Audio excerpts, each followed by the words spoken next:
Barangay Love Stories. Love Stories.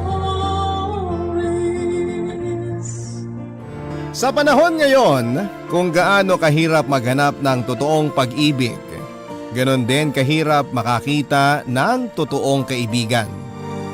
Isang kaibigan na mapagkakatiwalaan, maasahan at handang gawin ang lahat para sa iyong kapakanan.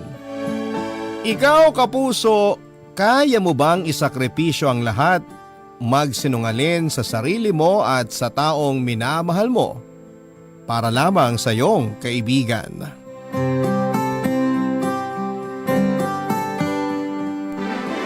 Dear Papa Dudut, simula noong nagka-pandemic ay nabigyan ako ng chance para pag-isipan ang naging takbo ng buhay ko. Marami akong bagay na nagawa sa nakaraan na pinagsisisihan ko, pero kahit papaano, ang mga pagkakamaling ito ay nakatulong para mag-grow ako bilang isang individual. Sumulat po ako sa inyo, Papa Dudut, para ibahagi ang isa sa mga kamaliang nagawa ko nitong mga nagdaang taon. Wala naman akong ibang mapagkwentuhan ito, kaya naisip kong sa inyo ko na lamang po ibahagi ang aking kwento. Gusto ko rin kasing malaman ang opinyon ng inyong mga listeners kung tama ba ang ilang bagay na pinanindigan ko. Itago niyo na lamang po ako sa pangalang Robina. 28 years old na po ako at isang professional photographer na nakatira dito sa Metro Manila. Mahiyain po akong tao at isa ito sa mga pangunahing katangian ko. Hindi ko po ito ipagkakaila, pero hindi rin po ako proud dito. Siguro ang ugali kong ito ang naging dahilan kung bakit simula pagkabata ay nahirapan akong makahanap ng mga kaibigan. Dumagdag pa rito ang pagiging strict ng parents ko. Wala po kasi akong muwang sa mundo noon nang mamatay ang nakakatanda kong kapatid. 8 years old lamang po siya noon nang masagasaan siya ng sasakyan sa harapan mismo ng bahay namin. Ang insidenteng yon ang rason kung bakit sobrang naghipit ang mga magulang ko sa akin noong kabataan ko, Papa Dudut. Hindi ko po naranasang maglaro sa kalye kasama ang mga kapitbahay namin. Hatid sando rin po ako noong nag-aaral pa ako sa elementary at high school. Dahil dito ay naging mailap po ako sa mga tao at nasanay na mapag-isa. Kaya hindi na po nakapagtataka na lumaki akong walang kaibigan. Bukod kasi sa pagiging mahiyain, pinagkaitan din po ako ng pagkakataong makahanap ng kaibigan. Hanggang sa dumating po sa buhay ko si Eunice. College na ako noon at kumukuha ng kursong Bachelor of Arts in Mass Communication nang makilala ko siya.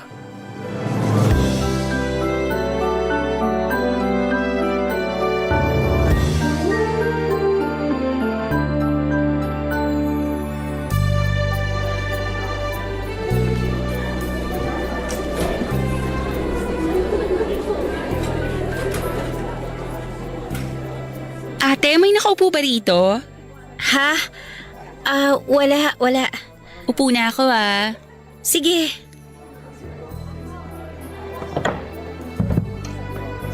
Akala ko late na ako, mas late pa pala yung prof natin. Oo nga eh. Anong pangalan mo? Robina. First year ka rin? Oo, Masscom. Ako rin! Baka magka-block pa tayo. Anong oras next class mo?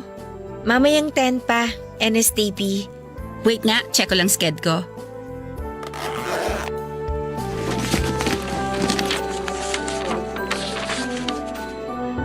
Ah, 10 a.m. tapos ang sunod 11:30, Phil History? Oo, tama. So blockmates nga tayo.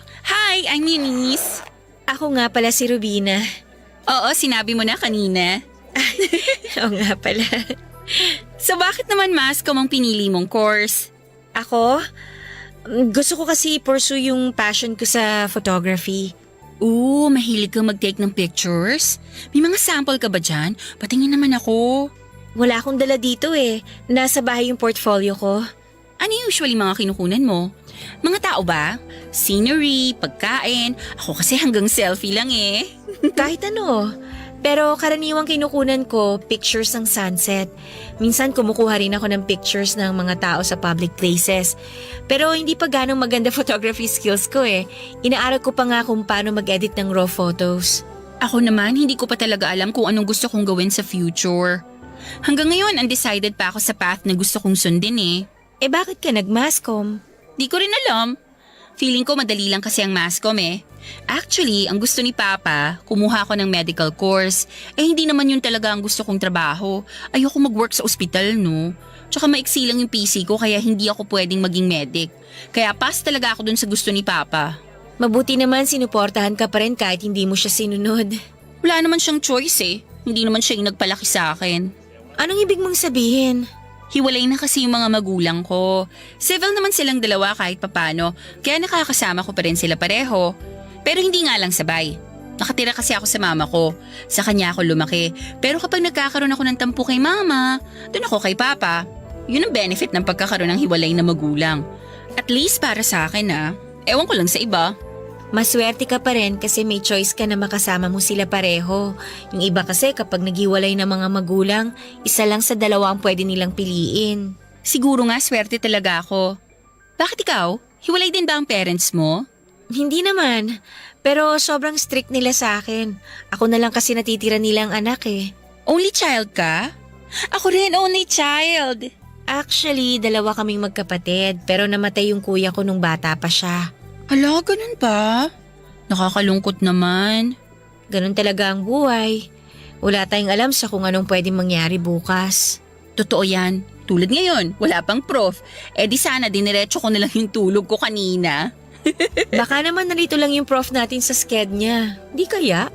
Ewan ko lang. Tara na, alis na tayo. Ha?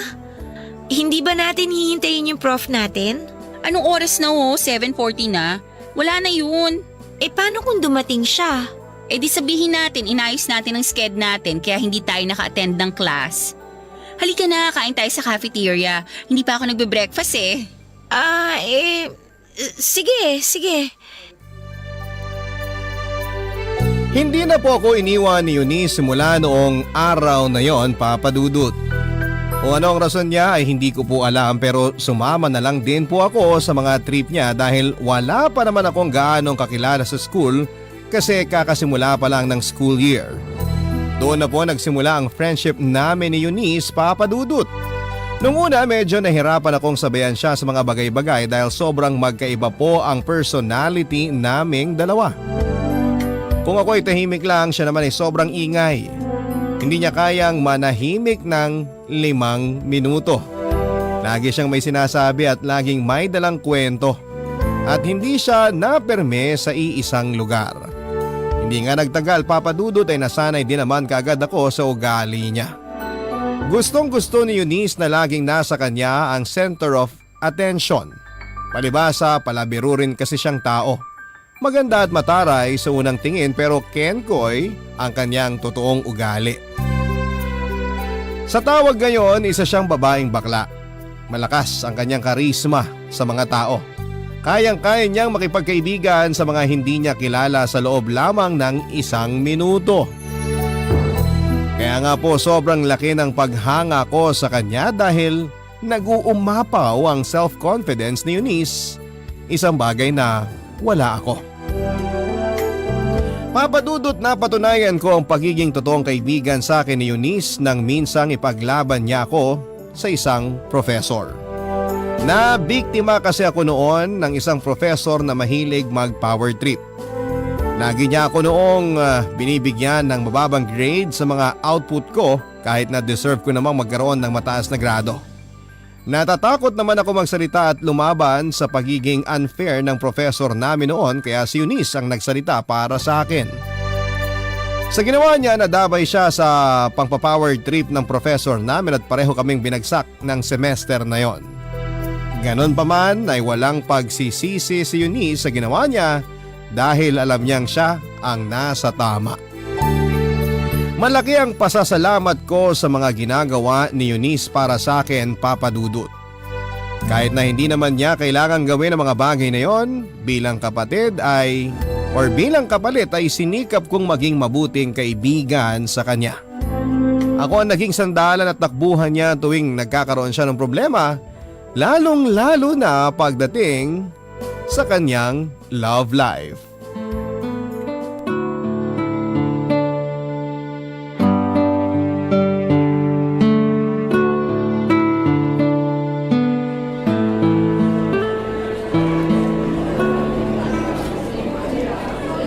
Ayan, ito na yung pinabibili mong pagkain. Ang hilig mo talaga sa matatamis. Kailangan ko ng something sweet ngayon para maalis yung pagka-bitter ko. Oh, bakit bitter na naman? May problema na naman kayo ng jowa mo. Nakwento ko naman sa iyo yung nangyari, di ba? Last week pa yun ah. Hindi pa ba kayo nagkakaayos hanggang ngayon? Wala nang kailangang ayusin kasi tapos na kami. As in, wala na kayo? Oh my gosh, kailan pa? Kagabi lang. Actually, wala na talaga kaming chance na magkaayos. Kagabi lang namin ginawang official para wala nang problema. Wala na ba talagang chance? Kahit 10% lang? Wala na. Zero. Nek-nek niya. Ano akala niya sa akin, maghahabol? Sa ganda kong to, hindi ako marunong maghabol, no?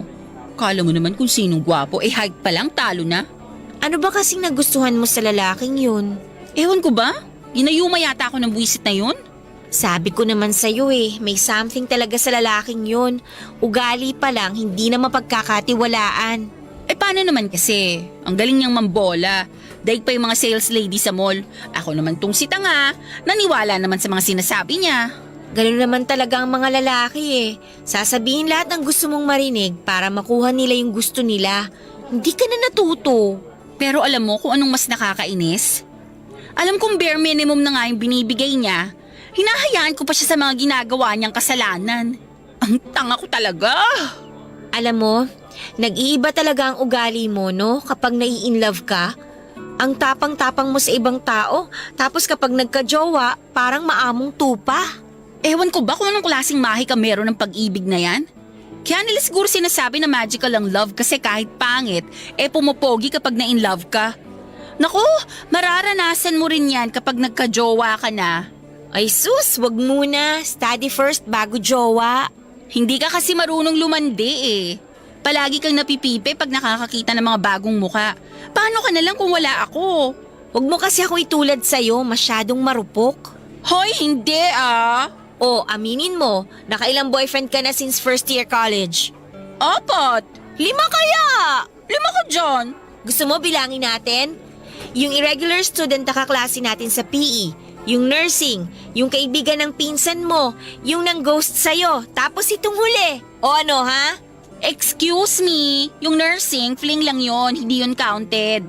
O sige, sabihin na nating 4. Pero marami pa rin yun ha. Masyado ka kasing mabilis ma-fall sa mga lalaki Para ka nag-window shopping sa mall na kapag may nagustuhan, bili agad. Tapos sa huli, magsisisi.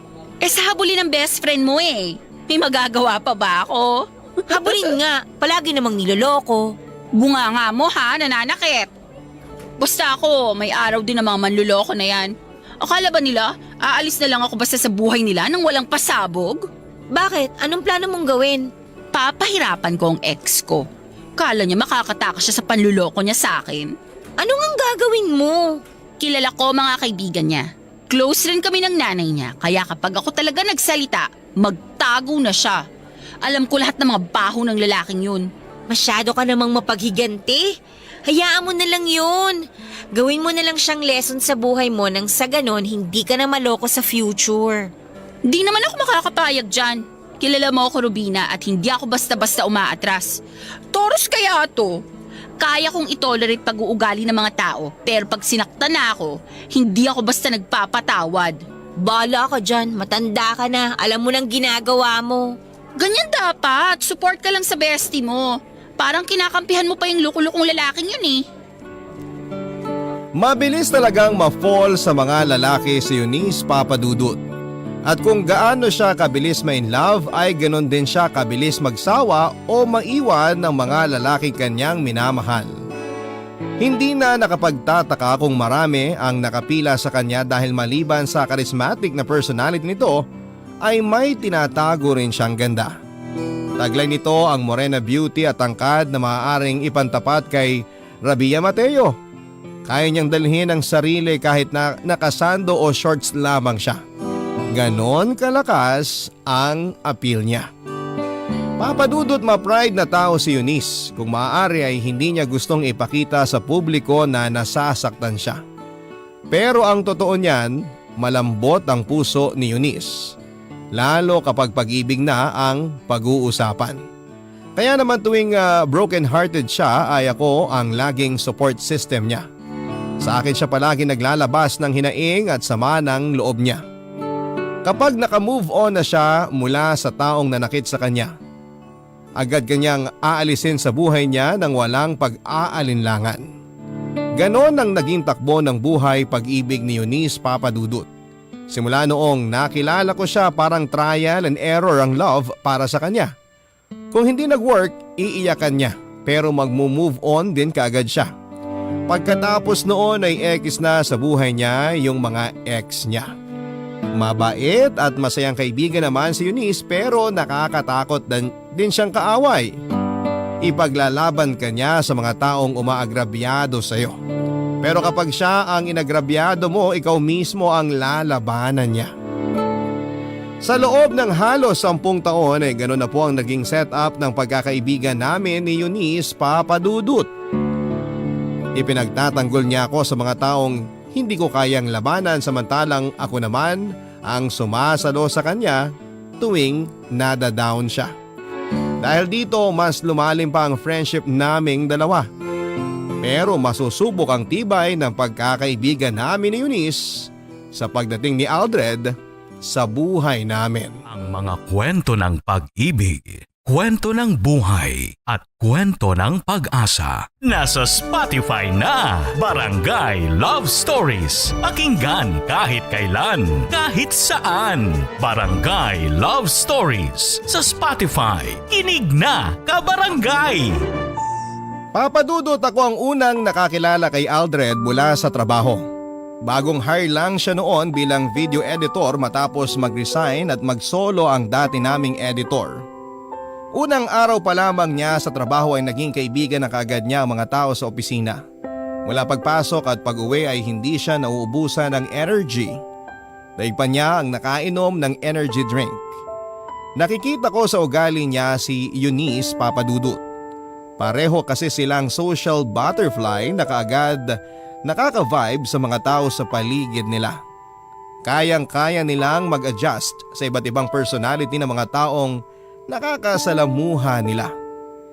Bilang ako ang pinakatahimik sa grupo, ako ang paboritong inaasar at tinutokso noon ni Aldred.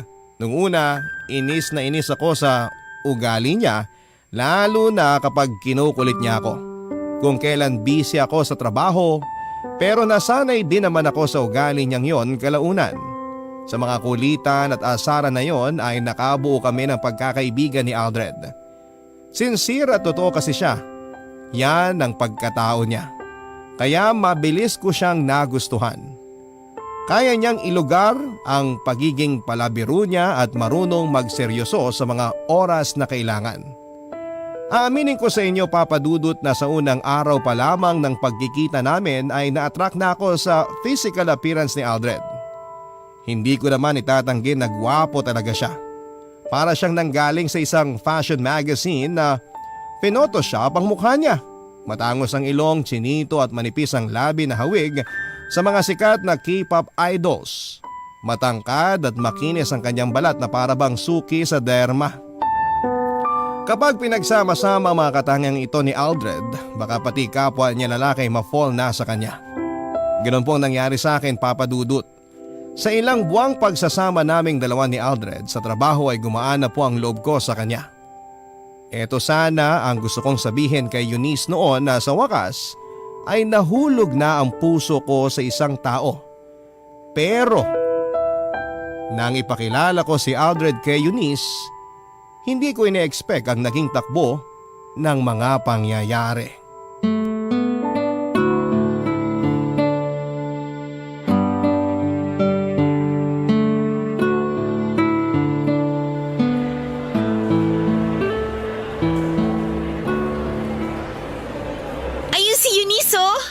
Saan? Yung naka-red ba? Oo! Eunice! Aldred, dito na ako. Salamat sa pagsama sa akin ha. Wala yun. San ka na ngayon? Mag-iikot-ikot na siguro muna ako rito sa mall tapos uwi na rin. Be, ang tagal mo ha. Ang usapan 4:00. Anong oras na ho? Hello. Rubina, hindi mo naman sinabi sa akin na may kasama ka pala. Katrabaho ko, katatapos lang namin sa work. Sinabayan lang niya ako sa pagpunta dito. Uy, nakilala mo naman ako sa friend mo. Sorry naman. Aldred, si Eunice, best friend ko. Eunice, si Aldred, kasama ko sa work. Hello, Aldred. Hi! Ikaw pala yung kaibigan ni Rubina na palagi niya kinukwento sa akin. Sa wakas, nakilala na rin kita. Ay, ganon? Ikaw, Rubina, ha? Baka kung ano-ano nang kwento mo dito kay Aldred tungkol sa akin. Wala pa naman ako masyadong nakukwento sa kanya tungkol sa'yo. Nababanggit lang kita sa tuwing nag-uusap kami. So, ang Aldred ba may jowa na? Nako, wala pa. Wala pang natatalisod. Ako rin, wala pang jowa. Pero hindi ako naniniwala sa'yo. Sa gwapo mong yan, imposible namang wala kang jowa. Marami ka sigurong ka-fling, no? Baka naman ikaw yung lalaking takot sa commitment. Sana nga marami na lang akong ka-fling. Kaso wala talaga eh. Eh baka naman kasi boyfriend ang hanap mo. Uy, Eunice, grabe ka ha. Mas maganda na yung sure para as early as now ay magkaalaman na. So far, babae pa rin naman ang hanap ko. Mabuti naman kung… Alam mo, late na tayo sa reservation natin. Halika na. May pupuntahan pa ata si Aldred eh. Sandali lang, nag-uusap pa kami eh. Bye, Aldred! May pupuntahan ka pa, di ba? Oo, may lakad pa ako. Sige na, maiwan ko na kayo. Ano ba yan? Mauna na ako sa inyo. Nice to meet you, Eunice. Bye! Kunin mo na lang kay Rubina yung number ko, ha? Ikaw talaga! Bakit ba? Ikaw, ha? Hindi mo sinasabi sa akin na may binabakuran ka na pala. Anong binabakuran? Katrabaho ko lang yun, no? Hindi nga. Yung totoo, Rubina. Jowa mo yun, ano? Magtatampo na ako sa'yo. Di ka na nagsasabi sa akin ng mga ganap mo sa buhay. Walang ganap. Magkatrabaho lang talaga kami. Eh, ba't kanya hinahatid? Bakit? Hindi ba pwede? Sus, ang showbiz mo. Pero aminin mo, type mo siya, no? Hindi ah. Kung magkakaroon man ako ng bet na lalaki, ikaw ang unang makakaalam nun. So, hindi mo bet si Aldred? Hindi. Ang juicy mo naman, be. Final answer na ba yan? Oo nga, ang kulit. Kasi kung hindi mo siya bet, ako na ang jojowa sa kanya. Pasok siya sa checklist ko. My gosh, kinikilig na naman ang puso ko. Ikaw talaga? Ilakad mo ko sa kanya, ha? Ay nako, Eunice. Sige na, please. Oh, sige na. Pero kapag nasaktan ka ulit, hindi ko nakasalanan yun, ha? Promise, walang sisihan. The best ka talaga. Kaya mahal na mahal kita eh. Nang bola pa. Tara na nga. Papadudot, sinolo ko na lamang ang nararamdaman ko kay Aldred matapos kong malaman na may gusto rin si Eunice sa kanya. Sino ba naman ako para tumapad kay Eunice kung confidence pa lamang talong-talo na ako. Simula noong magkakilala ang dalawa ay palagi na namin kasama si Aldred tuwing lumalabas kami ni Eunice. Ang dating duo ay naging trio na. At syempre ako naging wing girl ni Eunice katulad ng napag-usapan. Masakit man sa loob ko pero ginawa ko ang trabaho ko, ibinida ko ang kaibigan ko kay Aldred at lahat ng magagandang katangian ni Eunice ay pinagmalaki ko kay Aldred.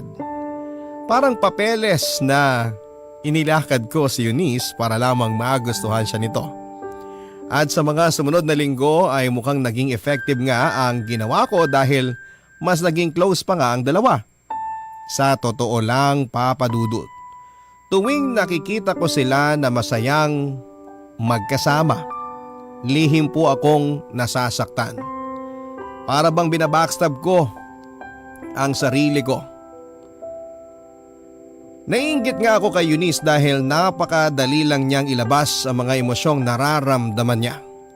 Very vocal siya sa mga bagay na gusto niya kaya mabilis niyang nakukuha ang mga ito. Samantalang ako, Papadudod, ay kailangan ko pang mag-ipon ng sapat na tapang para masabi ko ang totoo na nararamdaman ko. Kung kailan naman may lakas na ako ng loob na magsalita ay saka naman huli na ang lahat. Naiinis nga ako sa sarili ko noon dahil hindi ko kayang magpakatotoo sa nararamdaman ko. Pilit kong itinutulak ang taong gusto ko sa iba. Hindi ko alam na ako na pala ang nananakit sa sarili ko. Sa mga sumunod na buwan ay nagpatuloy ang pag-push ko kay Aldred para kay Eunice. Pero sa mga panahong yon ay na-realize ko na wala talagang gusto si Aldred sa kaibigan ko. At napatunayan ko yon nang minsang mag-usap kaming dalawa ni Aldred.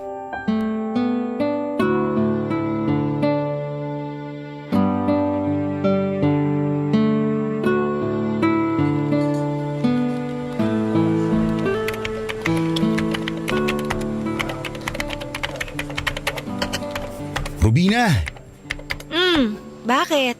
tapos ka na dyan? Marami pa akong i-edit pero bukas ko na lang siguro itutuloy yung iba. Bakit? Tara, kain tayo sa labas. Libre mo? KKB, Ay pass, next time na lang. ang kuripo talaga nito. Sige na, ako nangantaya. Joke lang yung tanong ko kanina. Hindi talaga ako pwedeng ngayon. May pupuntahan ako Alam mo kung sino magandang i-invite? Si Eunice. Ikaw tong inaaya ako tapos pagtutulakan mo ako sa iba. Sorry, hindi talaga ako pwede ngayon Si Eunice pwede yun anytime. Kaladkarin yun Go yun sa lahat ng aya sa kanya. Alam mo, napapansin ko lang lagi mo sinasali si Eunice sa usapan. Habang kumakain, bigla mo na lang isisingit ko anong favorite food ni Eunice. Kahit sa trabaho, bigla mo na lang siya babanggitin out of the blue. Nakakahalata na ako sa ginagawa mo Bakit? Ano bang ginagawa ko? Magmamaang-maangan ka pa ba? Di ako pinanganak kahapon, Rubina. Masyado kang obvious Sasabihin ko na sa'yo para hindi ka na mapagod. Hindi ko type si Eunice. Bakit naman? Perfect girlfriend na si Eunice Maganda, sexy, mabait. Medyo makulit nga lang pero maaasahan siyang tao.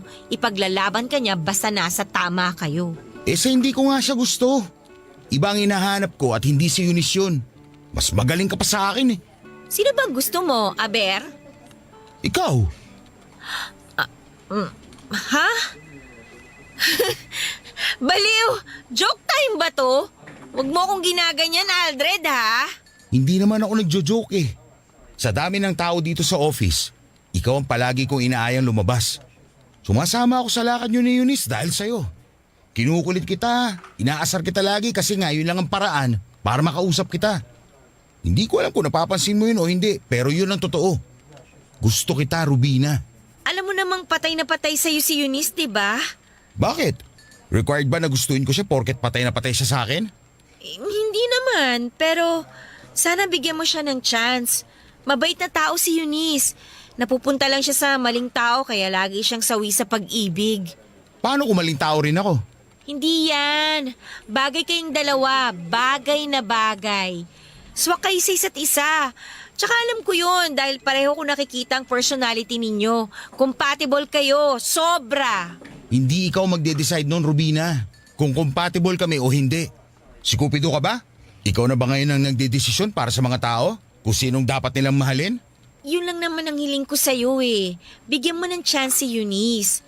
Promise, hindi ka madidisappoint. Baka nga pasalamatan mo pa ako Nakakawalang gana naman. Kung ayaw mo sa akin, sabihin mo na lang na ayaw mo. Hindi yung kung ano-ano pa sinasabi mo. Pinagpipilitan mo pa ako sa ibang tao Gusto mo, sa'yo na tong puso ko para ikaw na lang mag-decide para sa akin. Hindi naman sa ganon. Gusto ko lang naman na… Isang tanong, isang sagot. Oo, hindi lang ang sagot. Wala ba akong chance sa'yo? Pero totoo nga, kung kay Eunice ka… Eunice. Lagi na lang Eunice. Nakakarindi na Sabihin mo na lang kung hindi mo ako gusto. Kung wala akong chance sa'yo, para tapos na. Dami mo pang sinasabi. Oo na, gets ko na ayaw mo sa akin. Nandadamay ka pa ng ibang tao. Ba't ka nagagalit? Hindi ako galit. Naiinis ako sa'yo. Bahala ka dyan. Papadudot, hindi ko alam kung bakit hindi ko pa kinagat ang opportunity na dumating sa akin nung time na yon. Chance ko na dapat yon na magtapat ng nararamdaman kay Aldred, pero dahil sa magkahalong kaba, takot at hiya ay umurong ang buntot ko at muli akong nagtago sa sarili kong pagkakaila. Inisip ko rin noon na maaaring maging reaksyon ni Eunice kapag nalaman niyang may gusto rin ako sa lalaking napupusuan niya. Lalo na kapag nalaman niya na sa akin pala may gusto si Aldred at hindi sa kanya. Ayokong saktan ng best friend ko, Papa Dudut, kaya nag-decide na ako na itago na lamang ang totoong nararamdaman ko para hindi na gumulo ang sitwasyon. Alam ko rin naman na mabilis magsawa sa lalaki si Eunice. Sa tagal ng pagsasama naming dalawa bilang magkaibigan ay hindi ko pa siya nakitang tumagal sa isang relasyon. Allergic kasi siya sa mga long-term relationship. Ang sabi ko sa sarili ko noon ay hihintayin ko na lamang na ma-fall out of love si Eunice kay Aldred. At kapag nangyari yon ay baka ready na akong sabihin kay Aldred ang totoo. Yun nga lang, Papa Dudut, hindi nagkatotoo ang inaasahan kong mangyari. Sa mga sumunod na buwan, mas naging close pa ang dalawa hanggang sa unti-unting nawala na ako sa picture. Nagkaroon po ng sariling mundo sila Aldred at Eunice at dumating nga sa puntong lumalabas na sila nang hindi na ako kasama. Ang trio bumalik na sa pagiging duo. Ang kaibahan nga lang, ako ang naalis. Nalaman ko na lamang sa mga sumunod na araw na ang lalaking gusto ko at ang best friend ko ay magjowa na pala. Ang mga kwento ng pag-ibig, kwento ng buhay at kwento ng pag-asa. Nasa Spotify na, Barangay Love Stories. Pakinggan kahit kailan, kahit saan. Barangay Love Stories sa Spotify. Kinig na, kabarangay! Hindi naman naging kami ni Aldred, Papa Dudut. Pero naging broken ako ng araw na malaman ko ang balitang sila na ni Eunice. Iniyakan ko ang taong hindi naman naging akin. Parang akong sira dahil ako rin naman ang naging dahilan kung bakit ako nasaktan. Hindi ako nagpakatotoo, itinulak ko si Aldred palapit kay Eunice.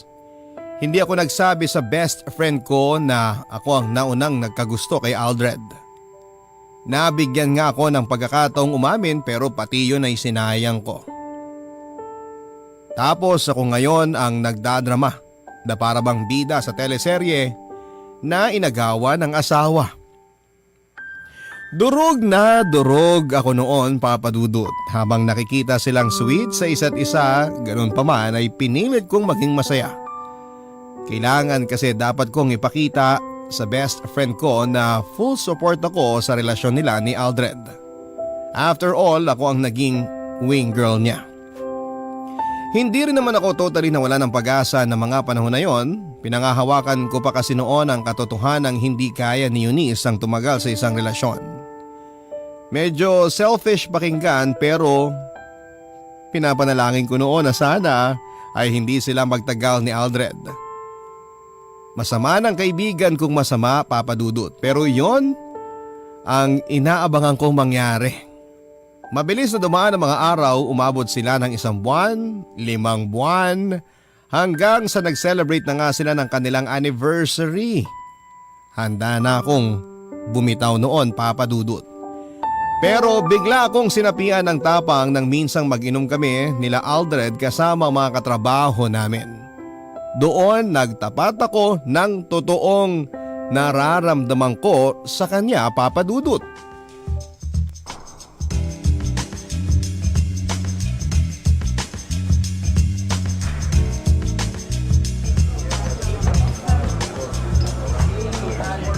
Rubina, ano, kaya mo pa? Nakakarami ka na yata ng inom ah. Kaya pa! Inom pa tayo! Maaga pa oh! Lasing ka na yata eh. Namumula ka na oh. Tama na yan. Sabing kaya pa eh. O sige, kaya pa kung kaya. Pero pahinga ka muna, okay? Ituloy mo ulit mamaya. Tungga ka ng tungga dyan eh. May pinagdadaanan ka ba? Wala naman. Happy ako, hindi ba halata? Masaya ako. Masayang masaya. Ikaw ba? Ako? Masaya rin naman ako. Sana all! Kumusta na kayo ng best friend ko? Okay naman kami ni Eunice. Going strong. Alam mo, Tama ka nga sa sinabi mo na pasasalamatan kita balang araw. Ang galing ko, no? Nagdilang anghel ako. Sabi sa'yo eh. Kayo talagang para sa isa't isa. Nung una talaga, hindi pumasok sa isip ko na may chance kaming dalawa ni Eunice. Sobrang layo niya sa mga hinahanap kong katangian ng isang babae. Kayong dalawa? Oo naman, magtatagal kami. Sisiguraduhin ko yan. Para naman kahit papano magkaroon si Eunice ng mahaba-habang karelasyon. Noon kasi, mahaba na para sa kanya yung 3 months eh. Noon yun kasi mga bata pa kayo noon. Pero tingin ko naman, seryoso na si Eunice ngayon. Nako, maniwala ka sa akin. Halos 10 taon na kaming mag-best friend niyan. Kaya kilalang kilala ko na siya. Madaling magsawa si Eunice. Kaya nga, galingan mong maging boyfriend niya kasi kung hindi, nako. Iiwan ka nun. Sandali nga. Ano bang gusto mong palabasin? Wala naman. Nagsasabi lang ako ng totoo. Alam kong nakainom ka pero sana marinig mo yung mga sinasabi mo. Parang sinisiraan mo na si Eunice eh. Di ba ikaw nga ang number 1 na nagtulak sa akin na ligawan siya? O ngayon kami na, bakit ganyan lumalabas sa bibig mo? Hindi ko siya sinisiraan, okay? Sinasabihan lang kita sa pwedeng mangyari. Walang mangyayari sa amin. Ano, manghuhula ka na rin ngayon? Ba't ka ba nagkakaganyan? Ba't ako nagkakaganito? Hindi ko alam. Baka kasi nagsiselos ako. Baka lang naman. Ano nagsiselos? Dahil ba nawawala ng atensyon sa'yo ni Eunice? Di ba ito naman ang gusto mo mangyari? Hindi ako nagsiselos sa'yo. Nagsiselos ako kay Eunice. Di ka ba marunong magbasa ng body language? May gusto ko sa'yo, Aldred. Gusto kita. Matagal na. O, ayan na. Ayan na yung sagot sa tanong mo noon. Gusto kita. Mas nauna ako nagkagusto sa'yo kaysa kay Eunice. Pero ano pa bang magagawa ko? Kayo na eh. Kaysa magpaka-bitter, hindi magpaka-plastic na lang ako. Kunwari masaya para sa inyong dalawa. Kahit na yung totoo, sasaktan ako. Bakit ngayon mo lang sinabi? Kasi ayoko magalit si Eunice sa akin. Ayoko masira yung pagkakaibigan namin. Natakot ako. Pero ngayon okay lang kahit masira ng pagkakaibigan nyo? Okay lang kahit magalit na siya sa'yo? Hindi ko alam. Sa totoo lang, hindi ko talaga alam, Aldred. Pero gusto kong malaman mo na matagal kong binuo yung tapang na meron ako ngayon para sabihin sa'yo yung totoo. Kaya sana may chance pa ako. Nahuli ka na, Rubina. Mahal ko na si Eunice. Siya na ang laman ng puso ko. Siya na ang gusto ko kaya malabo na mangyari ang gusto mo. Pero sinabi mo sa akin no na gusto mo ko.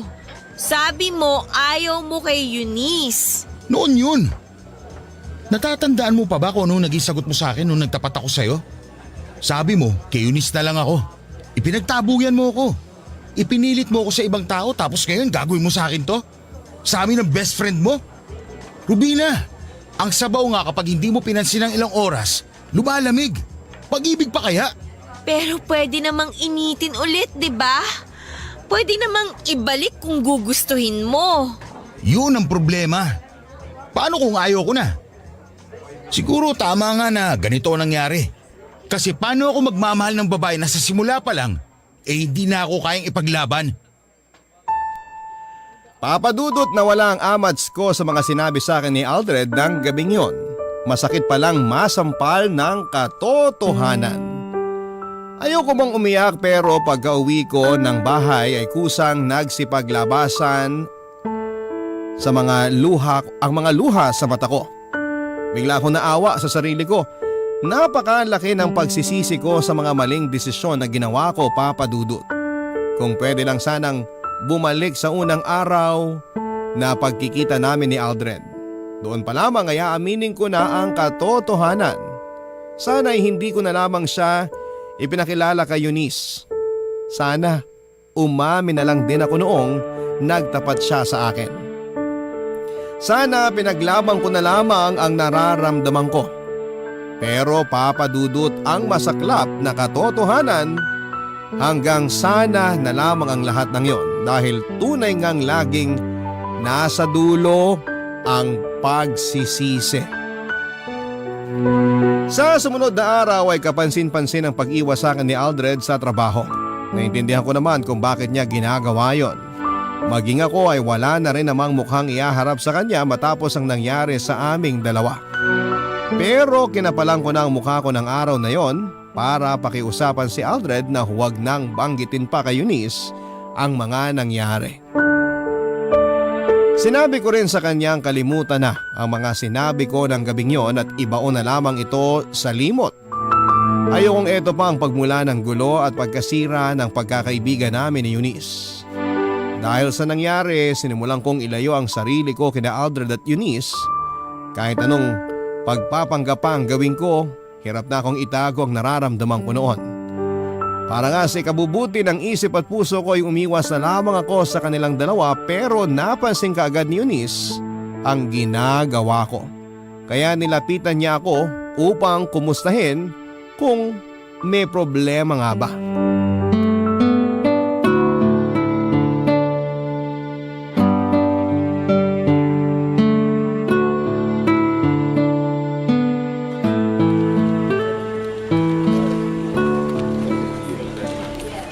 Rubina!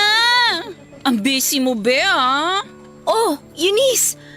Anong ginagawa mo dito sa office? Susunduin ko sana si Aldred. Lalabas kasi kami, kaso masyado yata ako napaaga. Hindi naman. Actually, pa-out na kami. Mag-OT nga lang ako kasi may hinahabol akong deadline. Mukhang busy ka nga talaga, ang kalat ng desk mo eh. Ay, sobra. Marami kasing events last week kaya ang daming trabaho. Hindi na nga ako makagala. Nakita mo na ba si Aldred? Doon ang desk niya, oh. Oo, nag-usap na kami. Ang totoo niyan, kaya ako nagpumilit na sunduin siya dito sa work kasi gusto talaga kitang makita. Ako? Bakit naman? Anong bakit? Baliw ka. Tagal mo na kayang hindi nagpapakita sa akin. Hindi ka nagbabasa sa GC. Hindi ka rin nagme-message sa akin. Mabuti nga si Aldred, araw-araw kang nakikita rito kasi magkatrabaho kayo. Paano naman ako? Kung hindi kita dadayuhin, hindi ko pa malalaman kung humihinga ka pa ba o hindi na. Sorry naman. Sobrang busy ko lang talaga nitong mga nakaraang linggo. Peak season kasi, kaya maraming occasions. Sunod-sunod ang mga kinakasal, debut, pati binyag. Actually, marami pang nakabook for next week kahit itanong mo pa kay Aldred. Kahit na, dapat nag-a-update ka pa rin paminsan-minsan. Bahala ka. Iisipin kong iniiwasan mo na ako. Hindi mo naman ako iniiwasan, di ba? Hindi Ba't naman kita iiwasan? Para kang sira. Busy lang talaga. Babawi na lang ako next time. So hindi ka makakasama sa amin ni Aldred ngayon kung iimbitahin kita? Kayo na lang muna. OT nga ako, di ba? Enjoyin yung dalawa yung date ninyo. Gagawin mo pa akong chaperone. Ano ba yan? Miss na nga kita eh. Basta promise mo bumawi ka sa susunod ha? Oo nga, promise. Ay, nga pala. May good news ako sa'yo. Good news? Ano yan? Secret pa to ha, kasi hindi pa namin nilalabas sa public. Pero dahil best friend kita, deserve mong malaman. Ang alin? Na-promote ka ba sa trabaho mo? Hindi, mas good news pa. Tingnan mo tong nasa daliri ko. Oh, sing-sing. Bumili ka ng sing-sing? Oh my gosh! Huwag mo sabing... Yes, be! Nag-propose na sa akin si Aldred. Kailan pa? 3 days ago. Actually, nagulat nga ako eh. Parang normal day lang naman yun para sa akin. Kumain kami sa labas, nagkape, manunood pa sana kami ng movie. Kaso hindi namin bet yung palabas, so sa bahay na lang kami nagmarathon. Tapos, napag-usapan namin yung tungkol sa kasal. All of a sudden, naglabas siya ng maliit na box. Akala ko nung una prank lang. Tapos pagbukas niya, may sing-sing, be! Ang sweet naman. Pero hindi yun yung dream proposal ko ha. Ang iniisip ko, magpo-propose siya sa open space, sa ilalim ng full moon, tapos red petals everywhere. Meron ding nagpapatugtog ng violin somewhere, tapos nakadress ako, samantalang siya naka-formal attire. Luluhod siya sa harap ko, tapos tatanungin ako ng, "Will you marry me?" Tapos hindi ko alam na may kumukuha pala ng video. Siyempre, iiyak ako. Then magva-viral kami sa Facebook. Tapos, mapapansin ng KMJS at i-interviewin ako ni Jessica Soho. Doon ko ikakwento ang love story namin. Siyempre, kasama ko sa love story namin kasi ikaw ang naging tulay kung bakit kami nagkakilala ni Aldred. Hoy, nakikinig ka ba? Ba't ka tulala dyan? Iniisip mo yung dream proposal ko, no? Pero para sa akin, okay na rin yung ginawa ni Aldred. Simple lang, private at personal. Hindi man kasing bongga ng inaasahan ko yung nangyari. At least, finally, mangyayari na yung inaasam-asam ko. Ikakasal na ako, be! Congrats. Okay ka lang ba talaga? Ba't parang ang lalim ng iniisip mo? Okay lang ako. Bigla ko lang naalala yung mga nakatambak kong trabaho. Ah, ganun ba? O sige, maiwan na kita kung busy ka talaga. Baka nakakaabala pa ako. Anyway, yun lang naman ang gusto kong sabihin sa'yo. Pero huwag mo munang pagsasabi, ha? Oo, walang makakaalam. Congratulations ulit sa inyo ni Aldred. Usap tayo kung hindi ka na busy kasi ikaw ang magiging maid of honor ko. Matik na yan, bawal tumanggi ha. Hindi pa naman kami ikakasal agad kaya huwag ka mag-alala. Baka next year pa siguro yung kasal. Kasi kailangan pa namin mag-ipon ni Aldred. Masyado kasing excited yung lalaking yun nag-propose agad. Pero balitaan kita sa details ha, kasi sasamahan mo ako mag-plan. Grabe, excited na ako mag-try ng mga wedding dress, mag-cake tasting, tapos pumili ng entourage. O sige na, maiwan na kita dyan. Text mo ko kung kailan ka free ha. Kailangan natin ng girl time, okay? Bye! Sige, bye. Ingat kayo sa lakad nyo ni Aldred.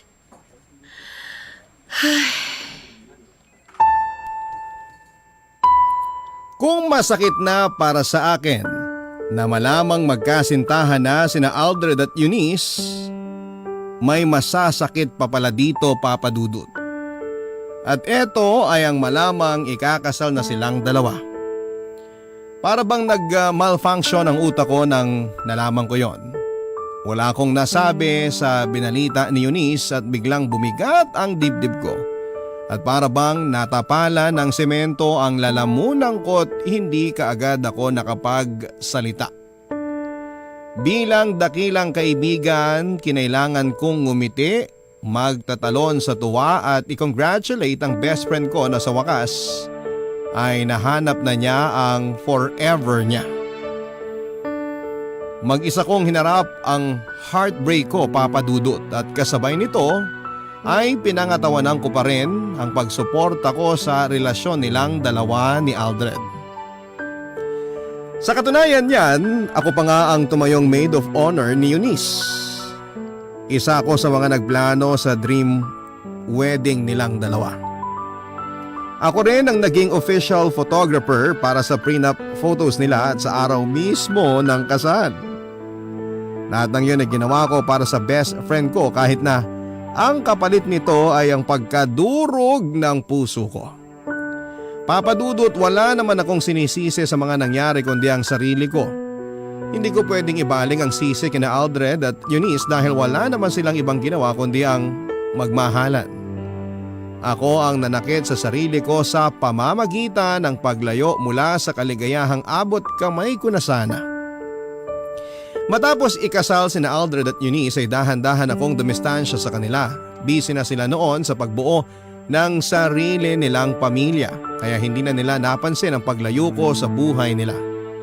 Umalis ako sa dati kong trabaho at nagbukas ng sariling photography business.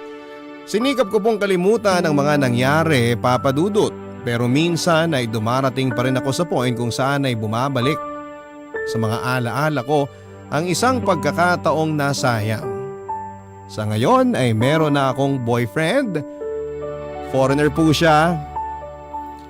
Taga-Ireland at bagamat LDR ay ginagawa ko pa rin ang best ko upang hindi na muling maulit ang mga pagkakamaling nagawa ko sa aking nakaraan.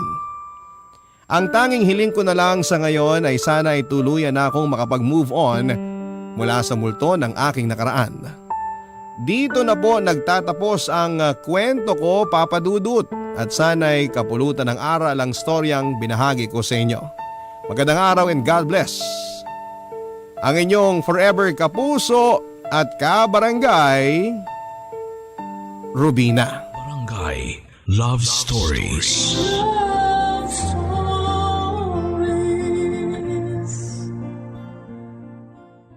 Barangay LS 97.1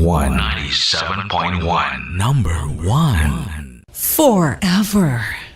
Mga kwento ng pag-ibig, kwento ng pag-asa at mga kwento ng buhay dito sa Barangay Love Stories.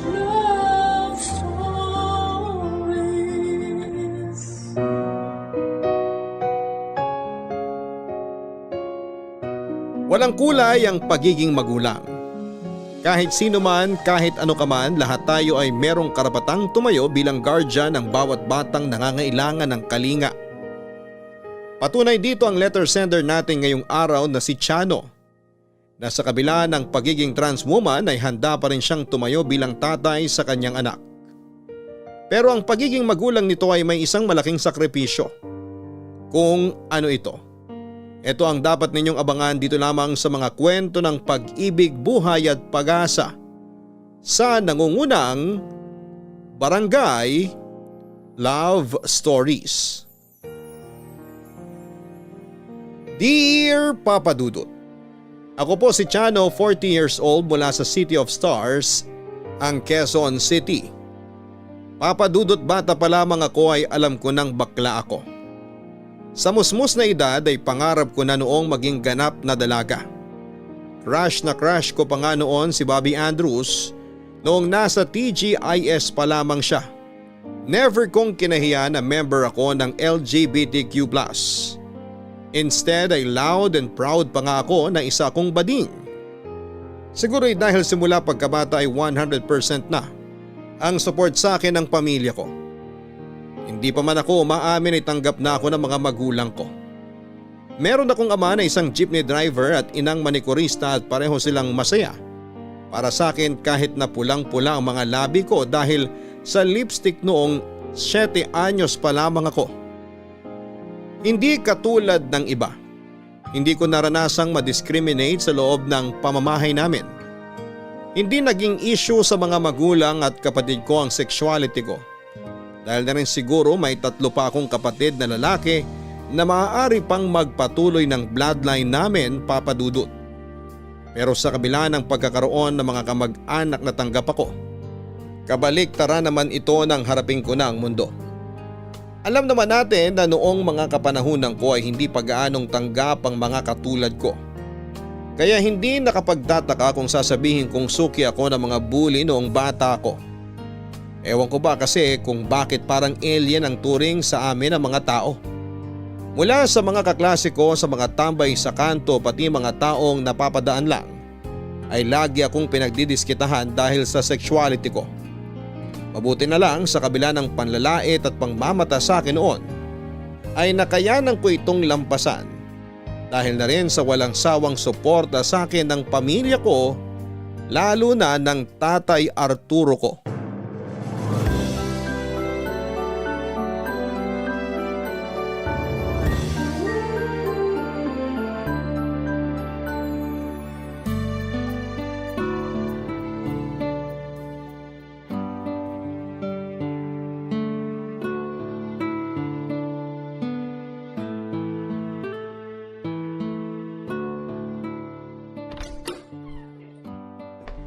Nandito na po ako.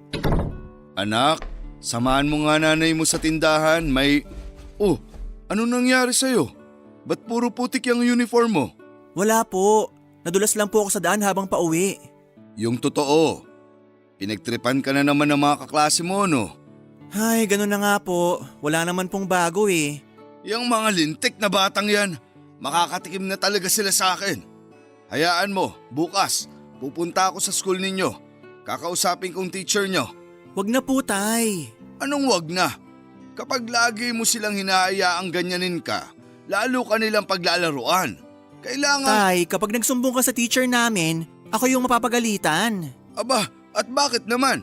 Kasi po, si sidekick ko po yung nambubuli sa akin. Siya yung nasaktan, hindi ako. Kaya ako yung matatalakan kapag nagsumbong kayo sa teacher namin. Tinadyakan mo yung nang-aasar sa'yo? Saan banda? Sa mukha! Tawagin ba naman akong salot sa lipunan? Ayun! Natikman tuloy niya yung bagsik ng paa ko. Kaya ako nadulas kasi na out of balance ako after ko siyang tadyakan sa pes. Mabuti nga sa kanya. Ganyan dapat anak. Hindi ka dapat nagpapaapi. Dapat marunong kang lumaban. Ay nako, Father dear. Mana ako sa inyo. Hindi ako basta-basta nagpapatalo, no? So wag ka na mag-alala dyan. Kaya ko ng sarili ko. Pero hindi pa rin maganda na inaasar ka ng mga kaklase mo. Kailangang pa rin malaman ng teacher niyo yung mga ginagawa nila sa'yo. Huwag ka nang umasa, Tay. Sadyang pinalaki lang silang homophobic ng mga magulang nila. Tsaka hindi na ako apektado sa mga ganong bagay, no? Kahit anong itawag nila sa akin, keber. Eh bakit mo pinatulan yung kaklase mo kung wala ka palang pakialam? Hindi ko naman yun pinatulan dahil inaasar niya ako eh. Pinatulan ko siya kasi bad mood ako. At bakit ka naman bad mood? Bagsak ako sa exam eh. Siya tuloy na sampulan. Ewan ko ba kung bakit ako laging pinagtitripan ng taong yun? Type ata ako eh. Bagsak? Sinong bumagsak? Ikaw? Wala po. Sinong bagsak? Wala po akong sinabing bagsak ha. May mas malala pa pala kaysa sa putikang uniform mo ha? Aray, Tay! Ouchie! Yung tenga ko! Saan ka bagsak? Ha? Lahat naman kami bagsak eh. Yun ng pinakamatalinong kaklase namin, bagsak din. Ayan, puro ka kasi rampa sa labas. Yan ang napapala mo sa kakasama sa barkada mo. Ito naman si tatay. Ano namang kinalaman ng barkada ko sa buhay ni Rizal? Boring lang talaga magturo yung teacher namin, kaya nakakatulugan ko yung life and works ni Rizal. Antok na antok kaya ako sa klase naming yun. Ay, ano na lang ang sasabihin ni Rizal kung nabubuhay pa siya? Akala ko ba kabataan ang pag-asa ng bayan? Totoo naman talaga yun, Tay. Kami ang pag-asa ng bayan, with flying colors and everything. Ikaw talaga? Ay, huwag niyo akong batukan, masakit! Ala sige, samahan mo na yung nanay mo, mamamalengke siya. Opo, magbibihis lang po ako.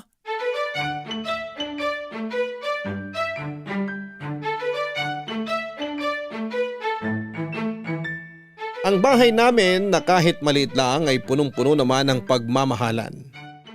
Ito ang naging safe space ko simula noong bata pa lamang ako, Papa Dudut. Harapin ko man ang mapanglait na mundo ay lagi namang itong napapawi tuwing umuwi ako sa tahanan namin. Sa paglaki ko ay natuto kong ipaglaban ang mga karapatan ko bilang tao. Ang bawat panglalait na ibinabato sa akin dahil sa pagiging bakla ko ay kinokolekta ko para mas pagtibayin pa ang loob ko laban sa mga taong sarado ang utak. Tinapos ko ang pag-aaral ko habang proud na ibinabandera ang watawat ng LGBT. Gawin mang kaming katatawanan, lagi mang kami ang tampulan ng tukso. At panlalait ay patuloy pa rin ang pag-arangkada ko sa buhay dahil alam kong bawat desisyon ko ay nasa likod ko ang pamilya ko na handang umalalay sa akin. Maliban sa pamilya, may isang tao rin akong laging kasangga, Papa Dudut. Walang iba kundi ang best friend ko simula nung high school na si Rina. Kung wala siya sa tabi ko ay hindi ko kakayaning humarap sa bawat pagsubok ng buhay ko. Lahat ng problemang hinaharap ko ay nalampasan ko dahil kay Rina. At abot langit ang pasasalamat ko dahil dumating siya sa buhay ko.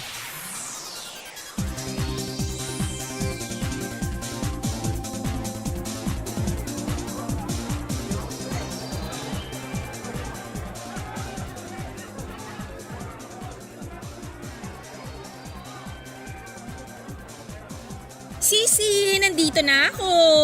Bruha ka, saan ka galing? Kanina pa kita hinahanap. Ang bigat-bigat itong gown ko. Tulungan mo ako magbuhat, dali. Sorry, bumili pa ako ng palamig eh. Nauhaw ako kakasigaw para sa'yo. Sayang effort. Luz Valdez naman tayo. At least ikaw pa rin ang pinakamaganda. Talo nga, pero best in gown at best in talent naman. Sa bagay, okay na rin yung first runner-up. Diba? First competition mo pa lang naman eh. Marami pa ding ibang gay beauty pageants na pwedeng salihan. Ano sa tingin mo? Saan kaya ako natalo?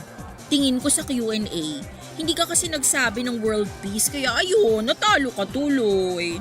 Ganun ba? Mabuti na lang pala di ko sinama sina tatay dito, no? Bakit naman? Dapat nga sinama mo sila kasi sayang din yung audience impact. Ako lang ata tagapalakpak mo eh. Ang layo ng dinayo natin para lang matalo, no? Mahal-mahal kaya ng pamasahe. Kung sinama ko sila, di ubos din tong consolation prize na napanalunan ko. Next time, huwag ka nang sumali rito. Amoy na among na yung bawang eh. Bawang? Anong bawang? Kasi parang hindi naman pageant to. Parang cooking contest. Lutong Macau. Gets mo? Ang corny mo talaga? Pero Sisi, congrats pa rin ha. Kasi runner-up ka naman. Bongga na yun. Salamat. Babawi ako sa susunod na sasalihan ko. Balita ko may fiesta sa kabilang bayan. Tingin ko magkakaroon din sila ng gay beauty pageant doon. Abangan na lang natin. Sa ngayon, anong gagawin natin sa napanalunan mo? Libre mo naman ako, kahit fries lang. Bayad sa paghiyaw ko kanina. Baklang to. Pambayad doon sa kuryente namin, no? Fries ka dyan. Gusto mo ng batok? Libre yon. Ito naman, kuripot mo talaga. Sissy, hindi naman tayo mayaman para magwaldas ng pera. Hindi naman masama kung gumastos ka pa minsan-minsan. Libre mo rin sa sarili mo. Tsaka na yan pag yumaman na ako. Sa ngayon, maghigpit muna tayo ng sinturon. Pero alam mo, malayo-layo na rin naman ang narating mo eh. From payatot na juding, to pang misyo na syokla ka na ngayon. Kung nabebenta lang sana ang ganda, mayaman ka na ngayon. Malayo na nga narating ko, pero malayo pa ang tatahakin ko. Pero at least, pretty ang lola mo, di ba? Tama, kaya dapat, libre mo na ako ng fries. Magtigil ka nga dyan. Tara na, umuwi na nga tayo.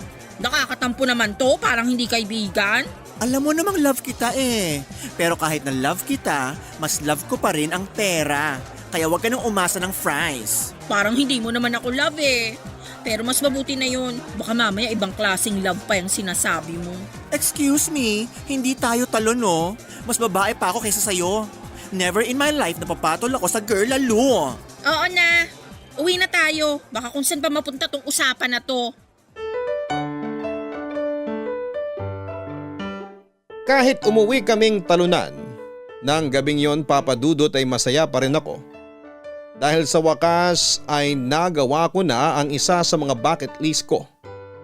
At ito nga ay ang makasali sa isang gay beauty pageant, Papa Dudut. Hindi na rin masama na naging runner-up lamang ako bilang isang first-timer. Pero ang saya na nararamdaman ko noong gabing yon ay agad na napalitan ng takot. Habang naglalakad kasi kami ni Rina papuntang sakayan ng bus, ay napansin ko nang may dalawang lalaking umaaligid at sumusunod sa amin. Hindi ko ito pinansin noong una dahil inakala kong sa parehong direksyon lang ang patutunguhan namin.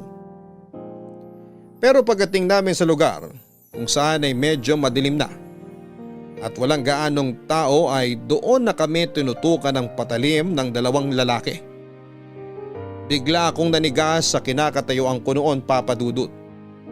Unang pumasok sa isipan ko ay ang dala kong pera na sana ay ipambabayad namin sa kuryente.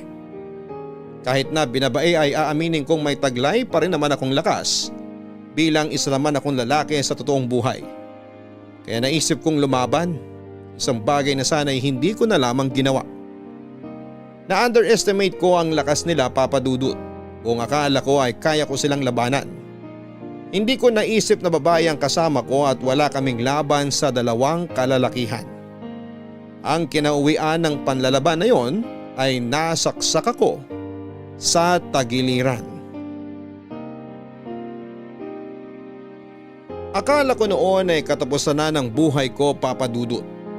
Nagsimula na noong dumilim ang paningin ko at tanging hiyaw na lamang ng tulong ni Rina ang naririnig ko.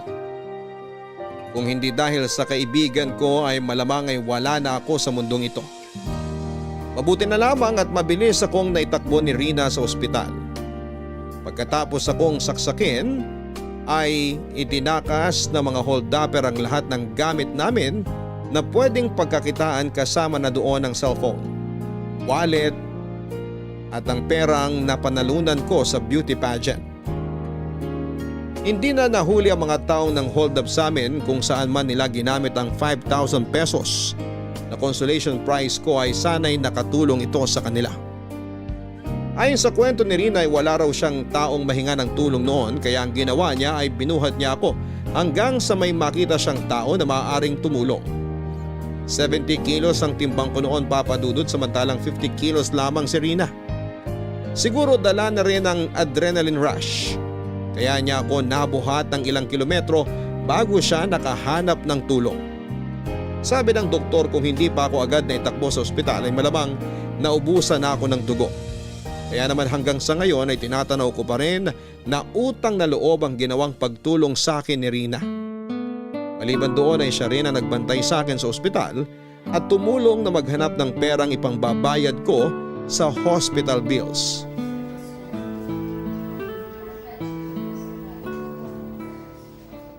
Hoy, Sisi! Kanina pa kita hinahanap sa ward. Nagpa-discharge ka na pala? Oo, hindi ko na kaya magstay pa rito ng isang araw. Sa mahal ng gagastusin ko rito sa ospital, baka ikamatay ko naman. Pero okay ka na raw ba? Pumayag naman na yung doktor. Kailangan ko na lang daw uminom ng antibiotics para hindi ma-impeksyon yung sugat ko. Uy, mabuti naman. Thank you, Lord. Akala ko talaga mamamatay ka na, Sisi. Ay nako, in your dreams. Di pwedeng mabawasan ng maganda rito sa earth, no? Pero ang totoo, salamat talaga sa Diyos at hindi ka pa nategi boom-boom. Kung alam mo lang kung gaano kalakas ang kabog ng dibdib ko nung habang buhat-buhat kita. Lahat na yata ng santo na tawag ko para tulungan tayo. Salamat, Sisi. At nandun ka. Kung hindi dahil sa'yo, hindi na sana ako humihinga ngayon. Hulog ka talaga ng langit. Kahit na mukhang literal na hinulog ka talaga galing sa itaas. Walang iya ka. Ako na naman pinagtripan mo. Magsisimula ka na naman mambasag, ha? Pero okay yan. Ibig sabihin lang nun, bumabalik ka na sa dati. Siyempre naman, hindi ako basta-basta bibigay na lang. Marami pa akong pangarap sa buhay. Marami pa akong kailangan tapusin sa bucket list ko. Paano na lang yung lalaki na katadhana para sa akin? Kung tsutyugihin lang pala ako ng dalawang mukhang unggoy na hold-upper na yon. Speaking, in-interview na ako ng mga pulis tungkol dyan. Anong sinabi mo? Kunento ko lahat, kaso nga lang hindi ko ma-describe ng maayos yung itsura nila. Kasi madilim dun sa lugar kung saan kagrinipuhan eh. Ikaw ba? Naaalala mo ba itsura nila? Hindi rin eh. Sobrang bilis kasi ng pangyayari. Ayun lang. Kaya hirap silang hanapin yung mga suspect kasi wala silang lead. Hayaan mo na, makakarma din sila. Baka sila pa nga unang kunin ni Lord eh. Anak, Oh tay, anong ginagawa niyo rito? sinabihan ako ng kapatid mo na lalabas ka na raw sa ospital. Dala ko yung jeep para may masakyan ka pa uwi. Nag-abala pa kayo. Sana nagpasada na lang kayo, tay. Sayang yung kikitain nyo. Nandito naman si Rina eh. Magpapabuhat na lang ulit ako sa kanya. Hoy! Sira ulo to. Okay lang yun, anak. Ang mahalaga, makauwi ka ng maayos. Lalo na't di pa magaling yung sugat mo. Sige po. Antayin niyo na lang po ako. Magbabayad muna ako para makauwi na tayo. Ah, sandali lang. Oh, eto oh. Nakadalihensya naman kami ng nanay mo. Idagdag mo na to sa pambayad mo. Saan niyo nakuha to, tay? Dapat hinayaan niyo na lang ako na dumiskarte. Matitiis ka ba namin ng nanay mo? Siyempre, kailangan ka rin naming tulungan. Ako rin may maitutulong. Nakautang ako sa kaibigan natin. Pandagdag na rin sa hospital bill. Alam kong medyo malaki yung babayaran mo kaya ako nang dumiskarte para sa'yo. Hala, Sisi, pati ikaw? Love na love talaga ako ni Lord. Kasi bukod sa binigyan niya ako ng second chance para mabuhay, binihayaan din niya ako ng pamilya at kaibigang maaasahan. Naiiyak tuloy ako. O siya, wag ka nang magdrama rito. Magbayad na tayo para makauwi na tayo. Ikaw naman, panira ng moment. Papadudot mahigit 10 years na kaming magkaibigan ni Rina. At simula noon ay kaming dalawa na ang magkasangga sa bawat problema. Hinding-hindi ko ipagpapalit ang kaibigan kong yon kahit kanino man, kaya naman super thankful ako na naging kaibigan ko siya. Kung tutuusin ay tahimik na bata lang noon si Rina. Wala siyang masyadong kaibigan noong nasa high school pa lamang kami. Dahil lagi siyang mag-isa at out of place sa klase ay kinaibigan ko siya dahil sa awa. Hindi ko alam na yun na pala ang simula ng pagkakaibigan namin na hindi matutumbasan. Unti-unti ay naging open sa tao si Rina at lumabas ang pagiging makulit nito. Or siguro ay nahawa na lamang siya sa kabaklaan ko. Kaya hindi naglaon ay naging baklang babae na rin siya. Ang dating tahimik na Rina ay biglang lumakas ang confidence at sumasabay na rin noon sa mga trip ko. Pero sa kabila ng masiyahing pag-uugali ni Rina, sa loob ng kanilang tahanan ay meron pala siyang madilim na kwento. Battered child si Rina, Papa Dudut.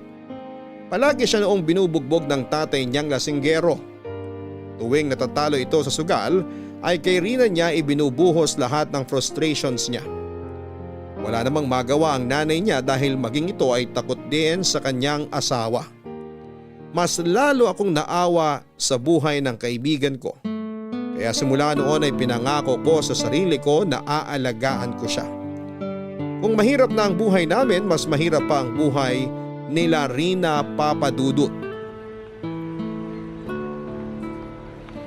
Kumusta naman ang ating karinderya, girl? Grabe, sobrang nakakapagod pala. Hindi ko inakala na pipilahan pala ng mga customer tong karinderya na pinasukan ko. Wala ka pang isang linggo sa trabaho mo, puro reklamo ka na. Sisi, wala tayong karapatang magreklamo. Mahirap lang tayo. Alam ko, okay na to kaysa walang datong, di ba? True lalay. Kaya ikaw… Teka, ba't ka pala naka-shades? Adik ka ba? Sumasabay lang sa uso. Anong sumasabay? Tanggalin mo nga yan, ang baduy mo. Sabi na nga ba eh. Kahit baliw, hindi magsusuot ng shade sa gitna ng trabaho ng walang dahilan. Bakit may basa ka na naman? Wala to. Binugbog ka na naman ng tatay mo? Ano? Talo na naman siya sa tong its, kaya ikaw na naman napagdiskitahan. Hayaan mo na, mawawala rin to. Eh yung tatay mo kaya walain ko. Walang hiyang yon? Ano ka ba? Di ka na nasanay. Hindi talaga. Bakit ba kasi ayaw mong ipablatter na lang yung tatay mong walang kwenta? Para saan? Siya lang naman ang kumakayod sa amin eh. Sus! Kumakayod? Eh mas mataas pa sinasahod mo rito kaysa sa kanya eh. Aminin mo nga, pati ba sweldo mo rito sa karinderya sa kanya napupunta? Sabi na nga ba eh. Alam mo, halika, samahan mo ko. Teka, saan tayo pupunta? Pupunta tayo sa police station. I-report natin yung balasubas mong tatay. Ano ka ba, Sisi? Wag na! Walang magbabago sa buhay mo kapag hinayaan mo lang yung tatay mo. Hindi nga kita mabatukan kahit gustong-gusto na kitang batukan. Tapos yung tatay mo, halos patayin ka na araw-araw, wala ka man lang gagawin? Hindi na magbabago yun. Tsaka kapag ipinakulong natin si Papa, paano naman si Mama? Isa pa yung nanay mo konsentidor. Ay, nakaka-high blood. Eh, change topic na nga tayo. Ay, may ibabalita ako sa'yo. Ano? Naalala mo pa ba si Edwin? Sinong Edwin na naman yan? Ano ka ba? Yung lalaking pumuporma sa akin dati? Yung mukhang snatcher? Grabe ka naman sa kanya, pero oo siya nga. Oh, ano namang meron sa kanya? Nagpaparamdam na naman siya ulit. Gusto raw niyang manligaw. Sizi, pwede ba kitang batukan kahit slight lang? Huwag mong sabihin type mo rin yon. Bakit? Hindi ba pwede? Eh kung dagdagan ko kaya ng black eye ang kaliwang mata mo, papatulan mo yon? Eh parang adik sa kanto yon?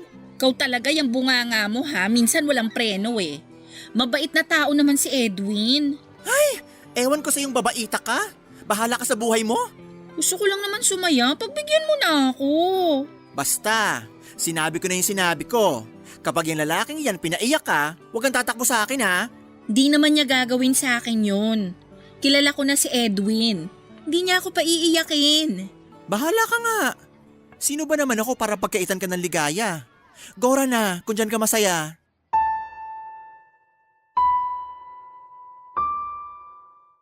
Papadudot minsan may pagka marupok lang talaga si Rina pagdating sa mga lalaki. Ang problema ay hindi siya marunong kumilatis ng jojowain. Basta may magparamdam ay sunggab lang siya ng sunggab sa opportunity. Para siyang leon na hindi pinakain ng 10 taon. Minsan ko nang nakilala si Edwin. Ipinakilala siya sa akin ni Rina noong nagkasabay kaming magpunta sa karinderya na pinagtatrabahuhan nito. Unang tingin ko pa lamang kay Edwin ay hindi na mapagkakatiwalaan ng itsura niya. Hindi naman sa judgmental akong tao, madali lang talagang basahin ang mga tipo niya. Una sa lahat ay wala siyang manners. Parang hindi pinalaki ng maayos. Pangalawa ay sobrang yabang magsalita. Pangatlo ay wala siyang proper hygiene. Nanununtok ang body odor niya daig pa ang nabubulok na pagkain. Siguro nga'y judgmental lang talaga ako, Papa Dudut. Aaminin ko na, basta alam ko na hindi para kay Rina ang Edwin na yon. Kalaunan ay nagkatotoo din ang hinala ko. Noong sagutin ni Rina si Edwin ay para silang Marian at Dingdong ka-sweet sa isa't isa. Harutan kung harutan, para sila na ang pinakamasayang magkasintahan sa mundo. Masaya naman ako noong una dahil akala ko ay totoo na ang pag-ibig nila. Pero dumating ang araw na bigla na lamang nabuntis si Rina at ang Edwin na nakabuntis sa kanya ay cannot be reached na, Papa Dudut.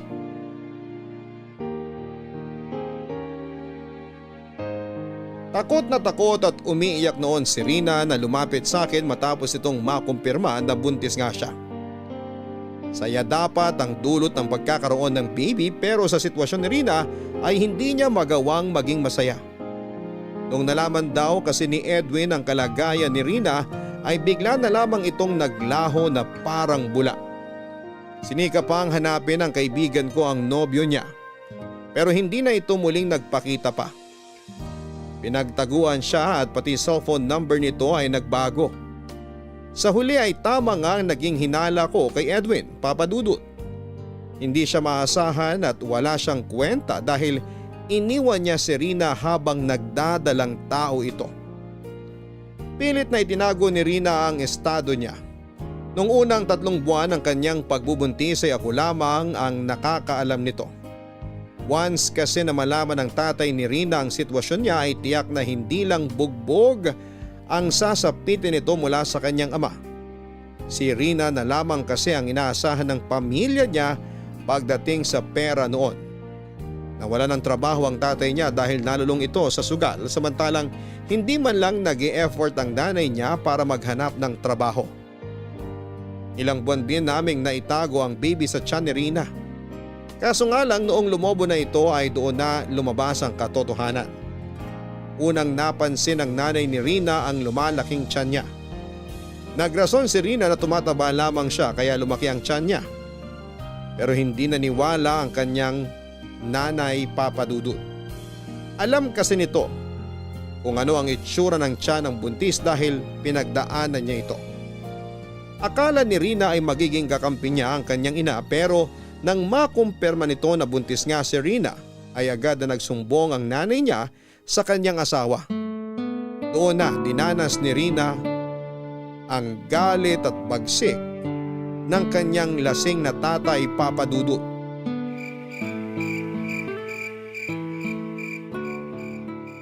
Oh, anak, anong ginagawa mo rito sa labas? May hinihintay ka ba? Meron po, tay. Si Rina. Maglalakwatsa na naman ba kayong dalawa? Hindi po. Tinext kasi niya ako kung pwede raw muna siyang tumambay rito sa bahay. Sabi ko sige, kaya inaantay ko siyang dumating. Ah, ganun ba? Kumusta na ba yung kaibigan mong yun? Balita ko, may boyfriend na siya. Naku tay, late na late ka na sa balita. Iniwan na siya ng jowa niya. Ha? Bakit naman? Anong nangyari? Mahabang kwento. Spluk ko na lang sa inyo kapag pwede na magsalita. Anong ibig mong sabihin? Pwede nang… Ayan na pala siya eh. Sisi! Oh, Sisi? Rina! Bakit duguan niya mukha mo? Ano nangyari? okay ka lang ba, Iya? Nahihilaw ako. Halika rito. Umupo ka muna. Sinong gumawa nito sa'yo? Si tatay. Tatay mong gumawa niyan sa'yo? Walang iya naman. Sinong ama ang gagawa ng ganyan sa anak niya? Bakit ka na naman niya binugbog? Grabe na yan ha. Sumusobra na yung tatay mo. Alam na niya yung totoo. Alam na niya na buntis ka? Teka, buntis ka? Oo, tay. Buntis si Rina. Kaya siya iniwan ng jowa niya. Buntis ka tapos ganyan ang ginawa sa'yo ng tatay mo? Aba, ibang klase. Gusto mo i-report na natin siya sa pulis? Wag! Wag na! Hayaan mo na siya. Pinalayas na niya ako. Hindi ko ma-imagine na may mga magulang na tulad ng tatay mo. Nakakasuka ang pag-uugali nila.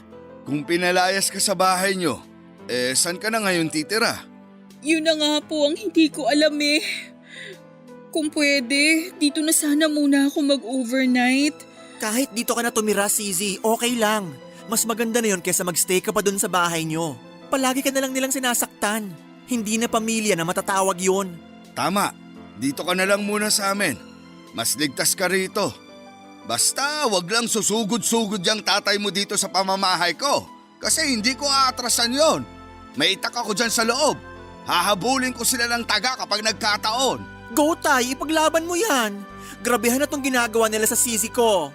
Umiiwas lang po ako sa gulo. Gusto ko lang naman pong maipanganak tong bata nang walang problema eh. Wala kang poproblemahin dito sa bahay. Happy kami lahat dito na ampunin ka. Maraming salamat, Sisi. Lagi mo akong ipinagtatanggol. Kaya ngayon, ikaw naman ay ipagtatanggol ko. Maraming salamat din po, Mang Arturo.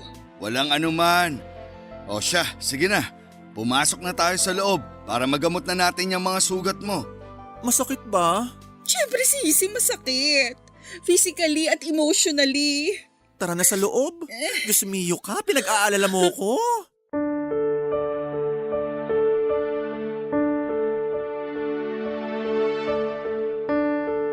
Halos hindi makalakad si Rina noon, Papa Dudut, dahil sa mga tinamo niyang bugbog sa katawan. Pasag ang bibig nito at may black eye pa sa mukha. Simula noon ay ang pamilya ko na ang kumupkop kay Rina. Noong mahimasmasan ang tatay ni Rina ay sinubukan pa niyang kunin ang anak niya mula sa amin, pero si tatay ang nakatapat niya. Isama mo pa ang 3 kong kapatid na kayang makipagparumbado kapag inagrabyado. Umurong talaga ang buntot ng tatay ni Rina.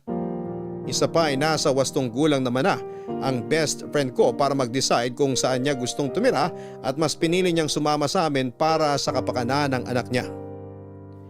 Lumipas ang mga buwan ay naging tahimik din ang buhay ni Rina matapos siyang tantanan ng kanyang tatay. Papa Dudut, that time ay pinasok ko ang mundo ng pagiging drag queen. Sumama ako sa mga kakilala kong drag performers para magkaroon ako ng income. Gusto ko kasing makatulong sa pag-iipon ni Rina para sa paparating niyang baby. Hindi nga naglaon ay nagustuhan ko na rin ang trabahong yon. At simula noon ay nakilala na ako bilang seasonal queen, aka summer, winter, fall. Nang mga panahong ipinagbubuntis ni Rina ang baby niya, ay patuloy pa rin siya sa paghahabol kay Edwin. Pero inayawan na talaga siya ng ex niya. Ang masakla pa ay nag-deny siya na sa kanya ang bata, Papa Dudut. Nasa huli ay tinanggap na lamang ni Rina na magiging single parent siya. Mabilis na dumaan ang mga buwan at pinanganak din ni Rina ang baby niya. Isa itong baby boy na pinangalanan niyang Zik.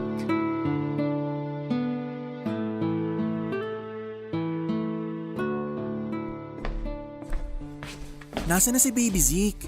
Tulog na ba? Oo, tulog na. Mabuti naman. Magpahinga ka na rin kasi sigurado ako magpupuyat ka na naman mamaya kapag nagsimula na namang gumising-gising si baby sa kalagitnaan ng gabi.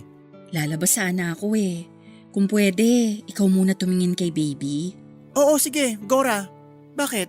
Saan ka ba pupunta? Maghahanap sana ako ng trabaho eh. Diyos mio ka, Rina. Kakapanganak mo pa lang. Yan agad pinoproblema mo? Gusto ko rin sanang puntahan si Edwin.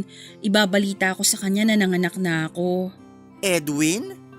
Hanggang ngayon hindi mo pa inaalis sa isip mo yung chonggo na yon? Huwag mo sabihin sa aking umaasa ka pang magkakabalikan kayo.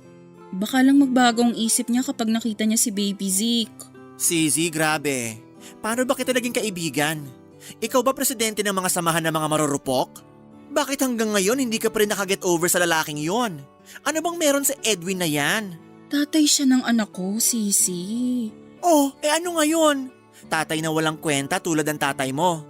Ikaw ang naghirap, nag-alaga at nag-ire sa baby na yan. Bakit mo bibigyan ng chance yung tatay niya kung nung una pa lang hindi na niya tinanggap yung baby nyo? Rina, minsan gumamit din tayo ng utak ha. Wag lang puro puso. Ayokong ma-offend ka pero kailangan kitang i-real talk para matauhan ka. Masyado ka kasing mabait sa mga lalaking nananakit sa'yo eh. Time na rin siguro para kampihan mo naman yung sarili mo. Respect yourself naman, Sisi. Iniisip ko lang naman yung kapakanan ng bata eh. Paano yun? Lalaki na lang siya na walang ama. Kesa naman may ama nga, pero wala namang ambag sa buhay nyo. Hindi ka na nadala sa tatay mo? Gusto mo bang matulad din si Zeke sa'yo na may kinalakihan ngang ama, pero naging pahirap naman siya sa'yo? Hindi naman, pero… Hindi. Yun lang ang sagot. Wala nang pero-pero. Sisi naman eh. Kung ang problema mo ay walang tatay yung tatay para kay Zeke, ako, pwede naman ako, di ba? Ikaw?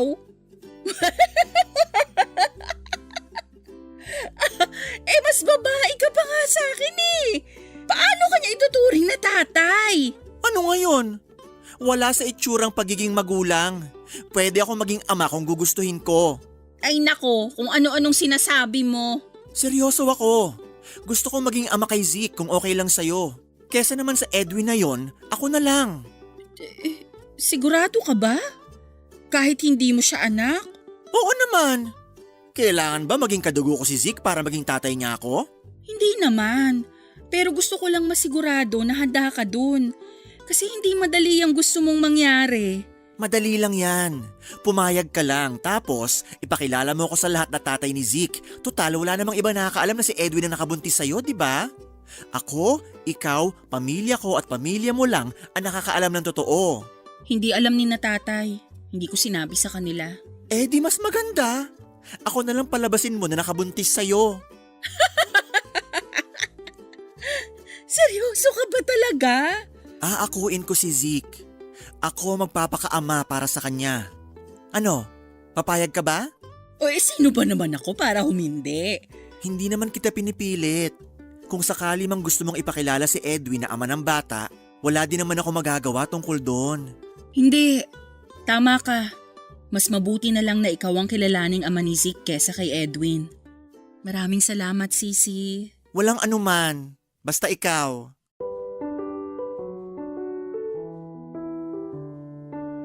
Papadudod sabay naming pinalaki ni Rina si Zeke. Ako na ang nagsilbing pangalawang magulang nito. Sabay naming pinagtulungan ni Rina na ibigay ang lahat ng pangangailangan, pagmamahal at gabay sa bata. Sinikap kong magpursige sa trabaho ko bilang drag performer para meron akong pangtustos sa paglaki ng bata. Sa kabila ng pagiging bading ay ginawa ko ang lahat para maging tatay kay Zeke. Itinuring ko na siyang tunay na anak, Papadudot. Noong una ay hindi pabor ang mga magulang ni Rina na ako ang maging ama ni Zeke dahil baka mahawahan ko raw siya ng kabaklaan. Pero kalaunan ay tinanggap din nila ito nang makita nilang masaya ang bata sa piling ko. Itinikom na lang nila ang kanilang bibig at hindi na ipinagsabi ang katotohanan ng iba ang totoong tatay ni Zeke. Masayahing batang anak namin ni Rina, Papadudot. Magalang siya at sa murang edad ay marunong nang umintindi ng mga bagay-bagay. Pero ang problema nga lang, sa kanyang paglaki ay nagsimulang magbago ang turing sa akin ni Zeke. Noong nagsimula siyang tuksuhin ng mga kaibigan at kaklase niya dahil sa pagkakaroon niya ng tatay na drag queen o isang bakla na nagbibihis babae. Papadudot noong magkaroon ng sariling isip si Zeke ay nagsimulang lumayo ang loob niya sa akin. Hindi ko alam ang dahilan kung bakit, kaya kaagad ko itong inalam. Noong ko lang nalaman na binubuli pala ang anak ko sa school nila at ako ang dahilan ng lahat. Ginawa ko pala siyang katatawanan dahil noong minsang nag-attend ako ng PTA meeting ay nalaman nilang bakla ang tatay niya. Nakasuot kasi ako noon, Papadudot, ng wig at makulay na dress. Nang mga panahong yun ay talagang kakaiba ang tingin sa amin ng lipunan. At yun ang nawala sa isipan ko. Nagulat ako dahil akala ko ay mas tanggap na ng mga Pinoy ang LGBTQ+ community. Yun pala ay pati sa mga bata ay hindi pa rin ito gaanong accepted. Sa makabagong panahon ay hindi ko inakala na malaki pa rin ang nangyayaring diskriminasyon sa aming mga bakla. Ang malala pa nito ay pati pamilya ko ay nadadamay at best case ang nangyari kay Zik. Sinasabihan daw siya na paglaki niya ay magiging bakla din siya tulad ko dahil mana siya sa akin. Papadudot, pinalaki kong marespeto si Zik pero dahil sa peer pressure at sa kagustuhan din niyang maging belong sa mga kaklase niya ay nilayo ni Zik ang sarili niya sa akin. Hindi ko na pinalala pa ang problema at agad ko siyang kinausap tungkol sa problema niya.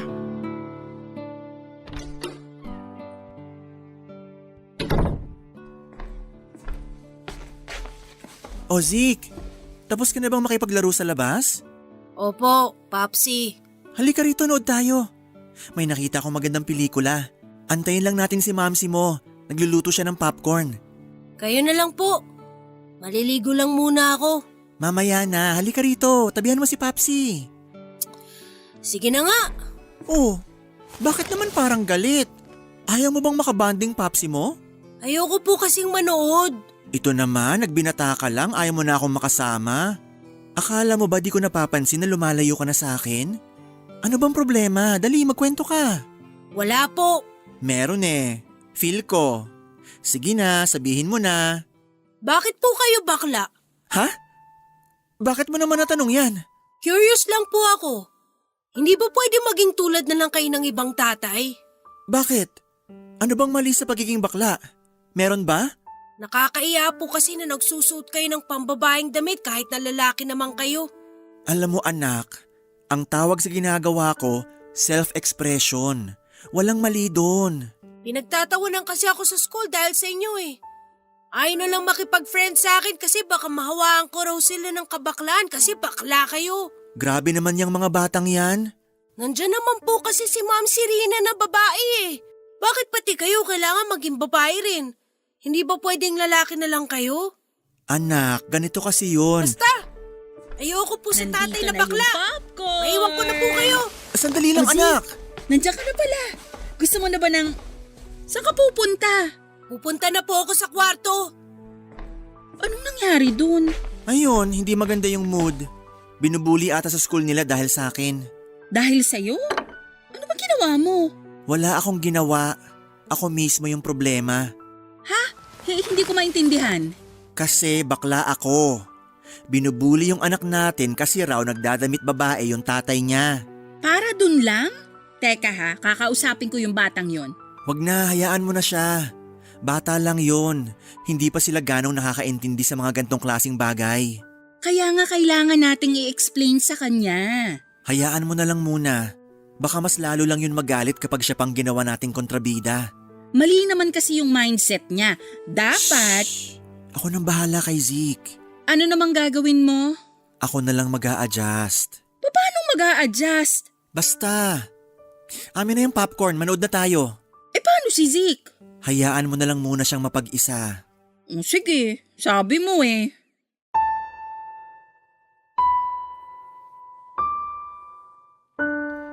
Papadudod simula noong araw na yon ay nag-decide akong itago na muna ang totoo kong sexualidad para kay Zik.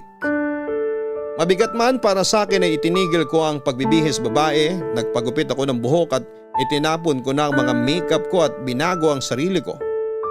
Ito ang tanging sakripisyo na pwede kong gawin para sa anak ko para matapos na ang pambubuli sa kanya. At para na rin hindi malayo ang loob niya sa akin. Gusto ko mang ipaintindi sa kanya ang sitwasyon ko. Ay masyado pa kasing bata si Zik para doon. Kaya ako na lang muna ang nag-adjust. Alam kong taliwas. Sa paniniwala ko ang ginawa kong pagbabago sa sarili ko. Pero dahil sa pagmamahal ko sa bata ay ginawa ko ito para hindi na siya mapahamak pa. Hindi pabor si Rina sa ginawa ko noon, Papa Dudut. Pilit niyang kinausap si Zik tungkol sa pagiging bakla ko pero hindi pa rin ito lubusang maintindihan ni Zik. Kaya pinakiusapan ko na lamang si Rina na hayaan na muna ang bata. Alam ko naman na darating din ang araw na matatanggap niya ako bilang bading. Nakakalungkot man na kailangan kong gawin ang bagay na yon, ay masaya rin naman ako na dahil sa ginawa ko ay mas lalong napalapit si Zeke sa akin. Proud na siya noon na ang tatay niya ay mukha ng lalaki. Astig ng kumilos at hindi na kinakantsawan ng mga kaklase niya. Ang tanging hangad ko lang naman noon ay mabigyan ng maayos at masayang childhood si Zeke. Pero hindi rin naman nagtagal ang pagpapanggap ko. Agad ding dumating ang araw na unti-unti rin akong tinanggap ng anak ko.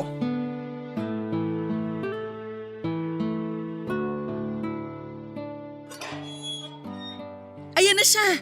I-ready mo na yung cake, Zeke! Heto na po! Nakaready na po, Mamsi! Happy Father's Day! Wow, nagulat naman ako sa inyo. Aba, may pa-cake pa ha. Para sa inyo po talaga yan. Thank you anak. Ang sweet niyo naman dalawa. Wait, there's more! Zeke, ibigay mo na yung isa pang surprise mo sa popsi mo. Wait lang po kayo dyan, Popsi ha. Sige lang anak.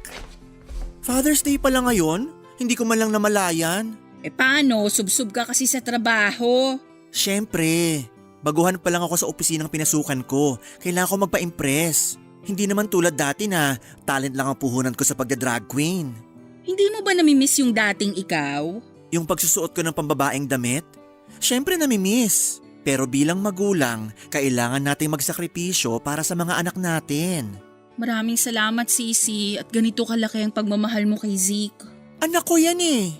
Hindi man kami magkadugo, pero mas mabigat pa sa dugo ang pagmamahal ko sa kanya. Popsi, ito na po yung gift nyo. Uy, wow! Thank you! Ano laman ito? Buksan nyo na po. Make-up? Opo! Binili po namin yan ni Mamsi kahapon. Pero, pambabaha ito eh. Sigurado ka ba na gusto mong bigyan si Popsi ng ganito? Opo, para sa inyo po talaga yan. Eh, paano kung makita ko ng mga kaklase mo na nakasuot ng make-up? Baka ibuli ka na naman nila. Hayaan nyo na lang po sila. Ako makakalaban nila kapag binuli nila ako. Nag-usap na kami ni Zeke. Gusto na niya na bumalik ka sa dati. Talaga? Totoo ba yon, Zeke? Opo, Popsi. Gusto ko po na bumalik na kayo sa dati kung saan kayo happy. Pero, paano mo siya napapayag, Rina? Kinuwento ko sa kanya lahat-lahat. Kung paano tayo nagkakilala at naging matalik na magkaibigan. Kung gaano ka kasaya sa pagiging drag queen mo. At kung paanong tinanggap mo siya bilang anak kahit na hindi ikaw ang tatay niya. Alam na niya ang totoo? Kinontak siya ni Edwin sa Facebook. Wala akong choice kundi sabihin ang totoo. Pero, Popsi, kahit na hindi kayong totoong papa ko, kayo pa rin ang mananatiling papa ko hanggang sa magunaw ang mundo. Tanggap ko po kayo kahit na hindi tayo magkadugo at mas lalong tanggap ko po kayo na bakla po kayo. Maraming salamat, anak. Payakap nga. Sorry po kung ikinahiya ko kayo nung una. Mali po yung ginawa ko. Wala yun. Ang mahalaga, masaya na tayong lahat. O ano? Kainin na natin tong cake. Tara na. Kanina pa ako gutom eh.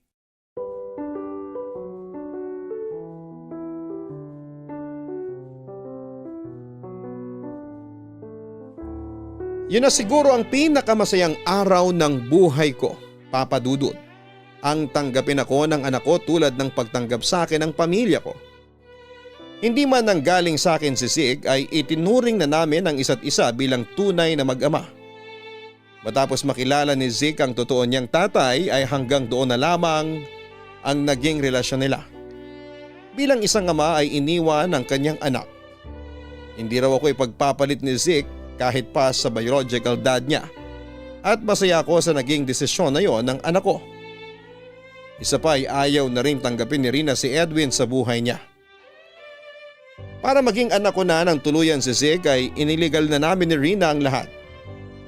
Para maging anak ko na ng tuluyan si Zeke ay niligal na namin ni Rina ang lahat. Nag-propose ako sa kanya at tinanggap naman niya ito. Nagkaroon kami ng civil wedding at doon nga ay naging opisyal ko ng anak si Zeke, Papa Dudut. Ngayon ay masaya at proud akong ipagsigawan sa mundo na isa akong trans at sa parehong pagkakataon ay isa din po akong ama. Hanggang dito na lamang po ang aking story, Papa Dudut. I hope na maraming natutunan ang mga nakikinig sa inyo ngayong araw. Ang inyong forever kapuso at kabarangay, Chano. Girl, boy, tomboy, anuman ang iyong kulay o katayuan sa buhay, lahat tayo ay may karapatan. At isa rito ay pagiging magulang. Anuman ang iyong sexuality, mayaman man o mahirap, ang pagiging isang tatay o nanay ay walang pinipiling kasarian at estado sa buhay.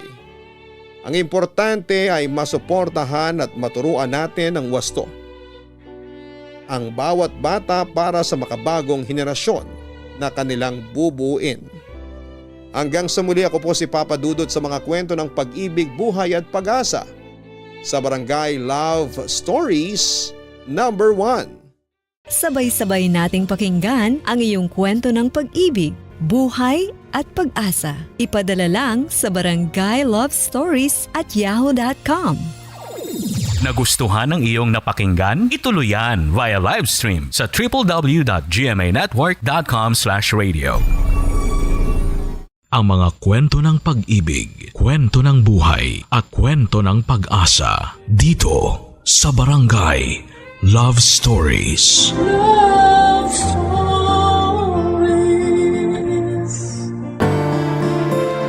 Ang buhay sa dagat ay iba sa lupa. Hindi kagad natin mapapansin ang oras hanggat hindi lumulubog ang araw na nagbibigay liwanag. Pero palaging aabangan ang muling pagsikat nito upang masilayan ang magandang alon sa karagatan. Ikaw, kapuso, handa ka bang ialay ang buhay mo para makapagligtas ng ibang tao? Dear Papa Dudut, ang pamilya ang pinakamahalaga sa buhay natin. May pamilya tayo na malapit sa ating puso kasi palagi silang nandyan para suportahan ang mga gusto nating gawin sa buhay. At meron tayong mga kaibigan na tinuturing na rin natin na pamilya.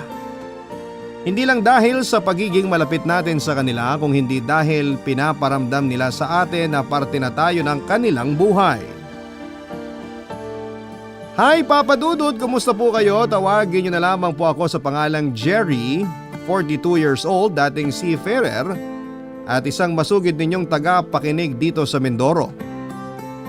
Madalas na sa Facebook live stream ko na lamang kayo napapakinggan dahil mahina ang signal ng radyo dito po sa amin.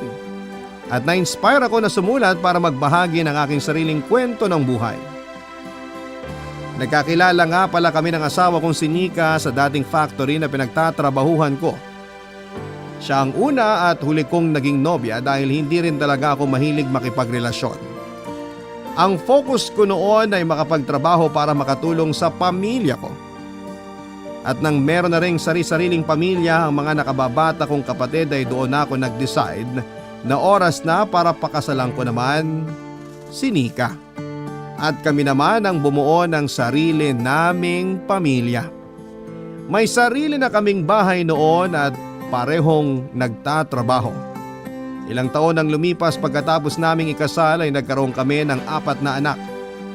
At dahil hindi gaanong magaan ang buhay naming pamilya ay pinili ko na magtrabaho sa barko na malayo sa pamilya ko para mabigyan sila ng mas magandang buhay, Papa Dudut.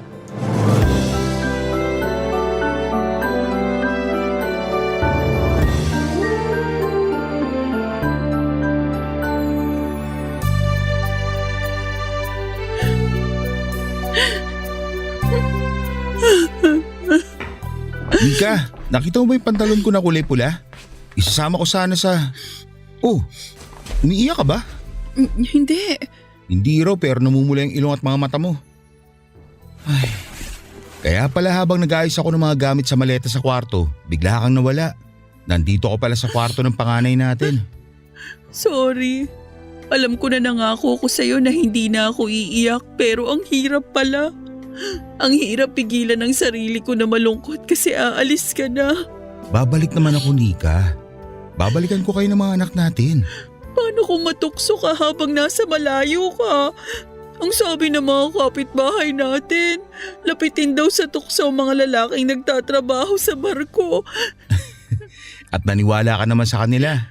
Paanong di ako maniniwala? May mga kapitbahay daw tayo dati na mag-asawa. Naghiwalay kasi nga ng babae yung mga mister nila. Nakipagrelasyon daw sa kung kani-kaninong babae habang nasa malayo. Kaya totoo man yun o hindi, huwag mo naman sana katulad sa kanila. Sige nga, sa ilang taon na magkarelasyon tayo hanggang sa maging mag-asawa, ilang beses kitang pinagtaksilan? Wala. Ilang beses ako ng babae? Wala rin. Ni minsan ba, nahuli mo ako na may ka-text o kausap na ibang babae na may halong mali siya? Hindi. Oh, kita mo na? Ang tagal na natin magkarelasyon, Nika. May 4 na anak na nga tayo eh. Ngayon pa ba ako gagawa ng kalokohan na ikasisira ng relasyon nating dalawa? Saka, wala ka bang tiwala sa akin? Meron, pero wala akong tiwala sa mga taong makakasama mo doon. Kahit mga Pinoy o ibang lahi, natatakot ako na maimpluwensyahan kanila na gumawa ng bagay na pwedeng ikasira ng relasyon natin. Akala ko ba may tiwala ka sa akin? Bakit iniisip mo na may gagawin ako hindi maganda kapag nagtrabaho na ako sa barko? Hindi naman sa ganun. Hindi ko lang din talaga maiwasan na malungkot at matakot. Kasi ito ang unang pagkakataon na magkakalayo tayo ng matagal. Hindi mo naman maaalis sa akin ang kabahan kasi babae ako. Alam ko yun, Nika. Ang sa akin lang, huwag ka sana masyado magpadala sa sinasabi ng ibang tao. Hindi rin naman madali para sa akin ang gagawin ko na pag-alis para magtrabaho sa malayo. Kagaya mo, nahihirapan din ako. Hindi ko lang masyadong pinapakita kasi ayoko na mas malungkot ka. Ang isipin mo na lang, pareho tayo magsasakripisyo para sa pangarap natin sa mga anak natin. Sa pangarap nating dalawa. Sorry. Huwag ka mag-sorry. Huwag ka na rin umiyak. Ang gusto ko ngayon, tulungan mo ako mag-impake ng mga gamit ko.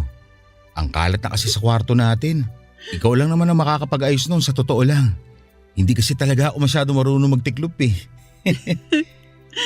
Sige, tutulungan na kita. Tara na. Sandali lang.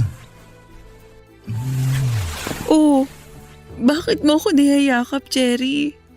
Para mas maramdaman mo yung pagmamahal sa bawat salita na bibitawan ko. Alam ko na matagal ang 4 na taon na kontrata ko sa barko. Pero maitatawid natin yun, Nika. Babalik ako dito, sa'yo at sa mga anak natin. Babalik ako muli para magkasama-sama tayo. Mahal kita, Nika. Mahal na mahal ko kayo ng mga anak natin.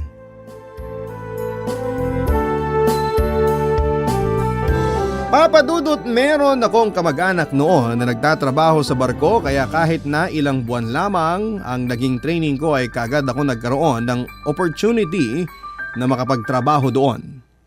Yun ang unang pagkakataon na malalayo ako ng matagal sa pamilya ko. Kaya naman naging mabigat din para sa akin ang desisyon na yon. Pero lumaki na kasi ang 4 na anak namin kaya kinakailangan kong magsakripisyo para sa ikagagaan ng buhay nila. Kapag kasi pinanganak tayong mahirap ay kailangan nating magdoble sa pagsusumikap dahil walang ibang pwedeng makatulong sa atin kung hindi ang mga sarili lang natin. Maswerte na rin ako na may kamag-anak ako na naging tulay para makapagtrabaho kaagad ako sa barko, Papa Dudut. Yung iba kasi nakakilala ko ay ilang taon pang nag-aral, nag-training at naghintay bago nagkaroon ng trabaho sa barko. Samantalang ako ay ilang buwan lamang ang ginugol ko sa pagtitraining at kaagad akong nakapasa. Ang sabi ko noon ay sign yon para mas pagbutihin ko ang pagtatrabaho para sa pamilya ko. Lalo na tuminto na rin ang asawa ko sa pagtatrabaho para mas matutukan ang pag-aalaga at pag-aasikaso sa mga anak namin, Papa Dudut.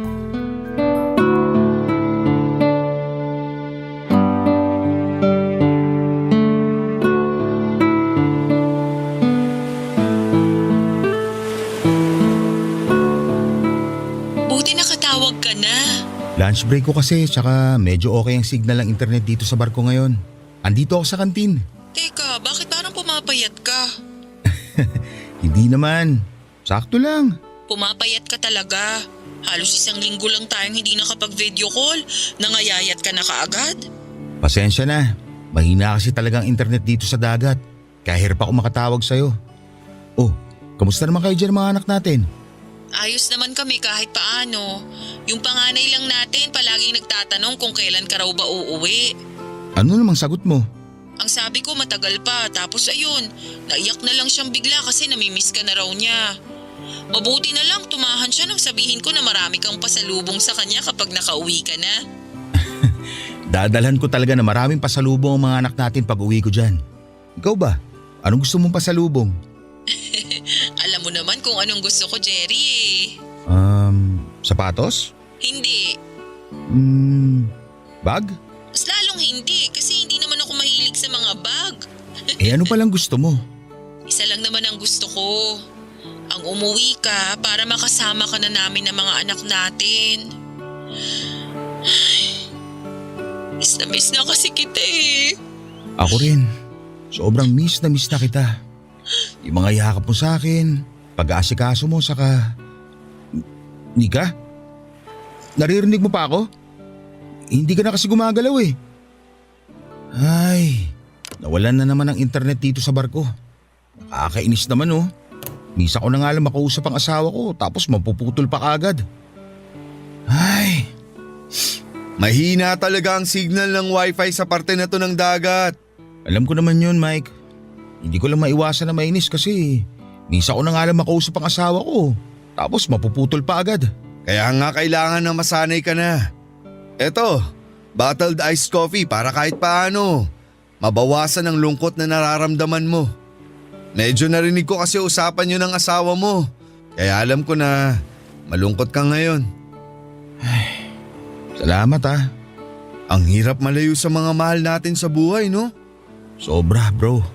Pero wala naman tayong choice kasi hindi tayo pinanganak na mayaman. Kaya kailangan natin magsakripisyo. Madaling sabihin, pero mahirap gawin at pangatawanan.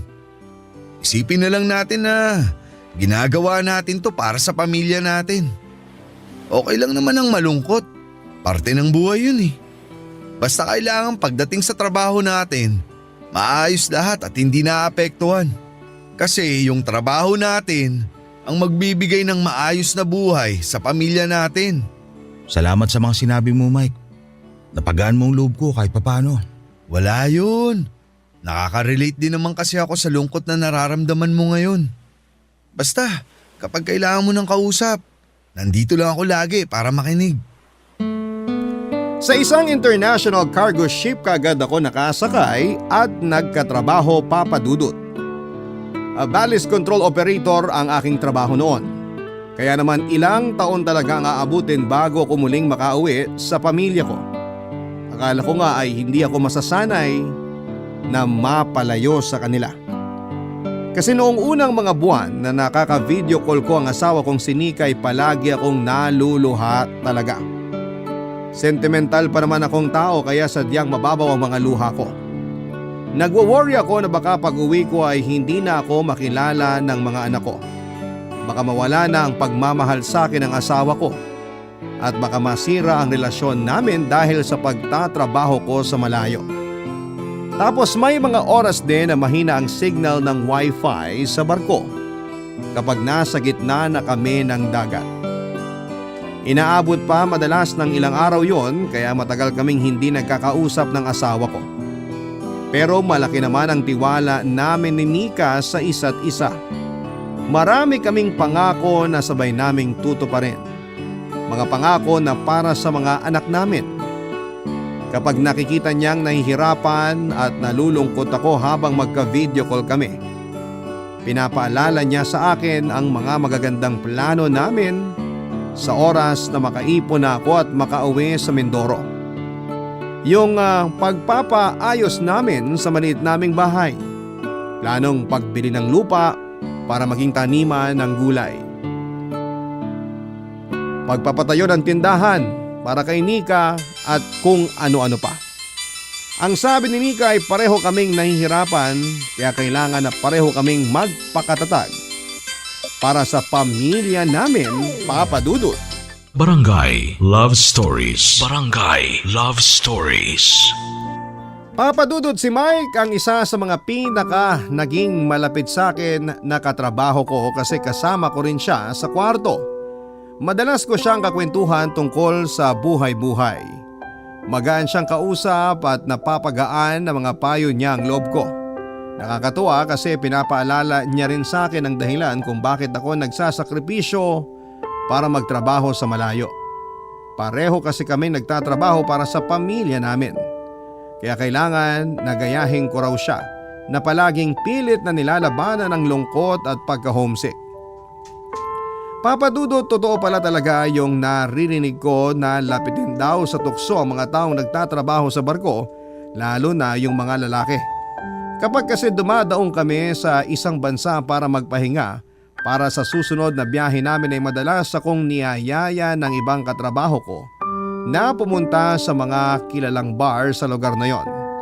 Sinasabi nila na hindi naman daw malalaman ng mga asawa namin ang gagawin naming pagliliwaliw sa ibang bansa, na kailangan din daw naming aliwin ang mga sarili namin. Pero ayokong sirain ang tiwalang pinabaon sa akin ng asawa ko. Kaya naman nakokontento na lamang ako na magstay sa hotel kung saan kami magpapalipas ng oras at pahinga bago muling magtrabaho sa gitna ng dagat. Mabuti na lang din, Papa Dudut, hindi rin sumasama si Mike sa mga ganong lakad ng ibang katrabaho naming lalaki. Wala pa naman siyang asawa at anak pero hindi rin daw siya mahilig gumimik. Kaya siya ang madalas kong nakakasama sa pamamasyal sa mga desenteng lugar sa bansang dinadaungan ng aming barko.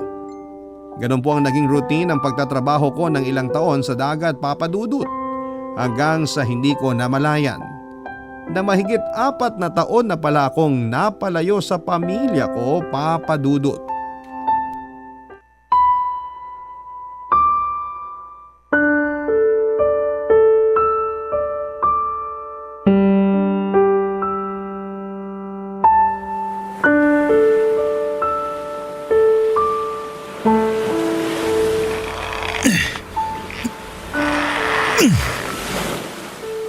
Tama na siguro tong pagkakabuhol ko sa lubid dito sa gilid ng barko. Oh, Jerry, tapos ka na ba sa pagtatali ng mga lubid dyan? Oo, tapos na. Naayos ko na rin ang mga gamit ko dito kasi magla-lunch break na rin ako mamaya. Mabuti naman kung ganun. Para kapag dumating na yung kapalitan mo dito sa pwesto, hindi na siya malilito kung anong dapat niyang unahin. Bago lang kasi yun, tsaka Pinoy din. Ah, ganun ba? Makikilala ko na rin siya mamaya. Oh, ayos ka lang ba? Oo, okay lang ako. Bakit parang bigla kang sinipon? Wala to. Huwag mo akong alalahanin. Wala lang, pero parang naluluha na yung mga mata mo. Sabihin mo na sa akin, ano bang problema, bro? Bakit hindi ka na sumagot? Magbabakasyon ka na sa susunod na linggo, di ba? Kaya dapat na maging masaya ka na.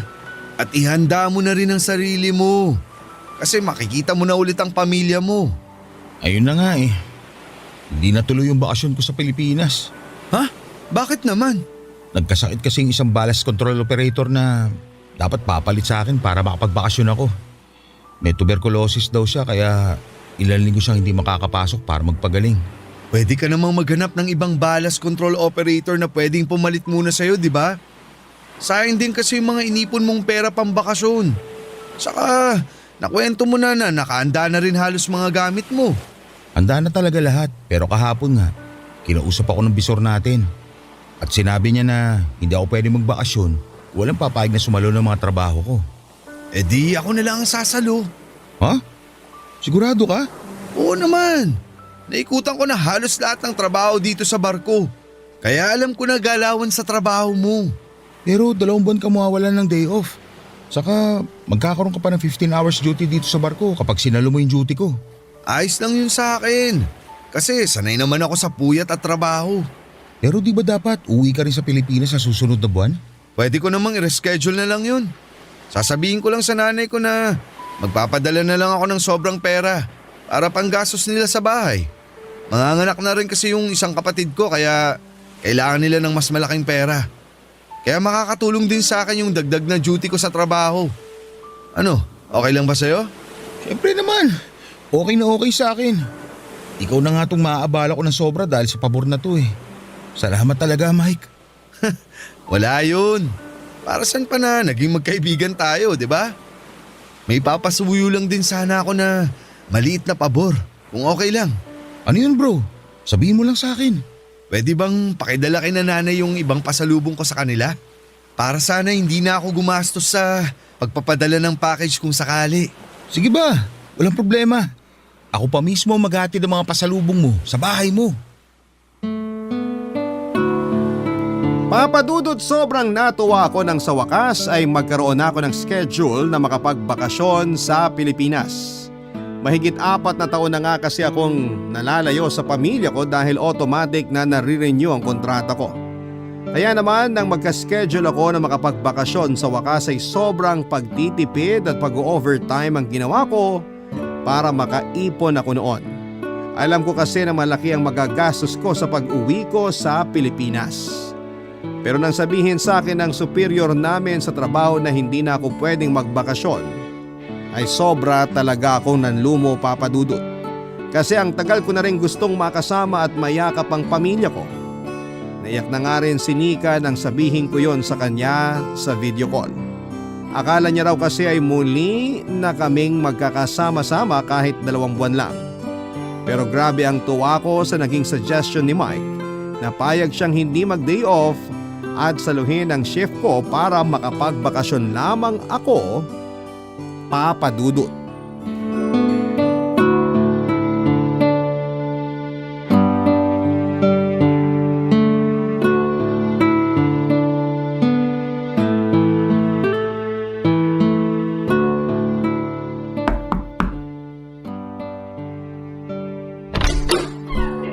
Kumusta na?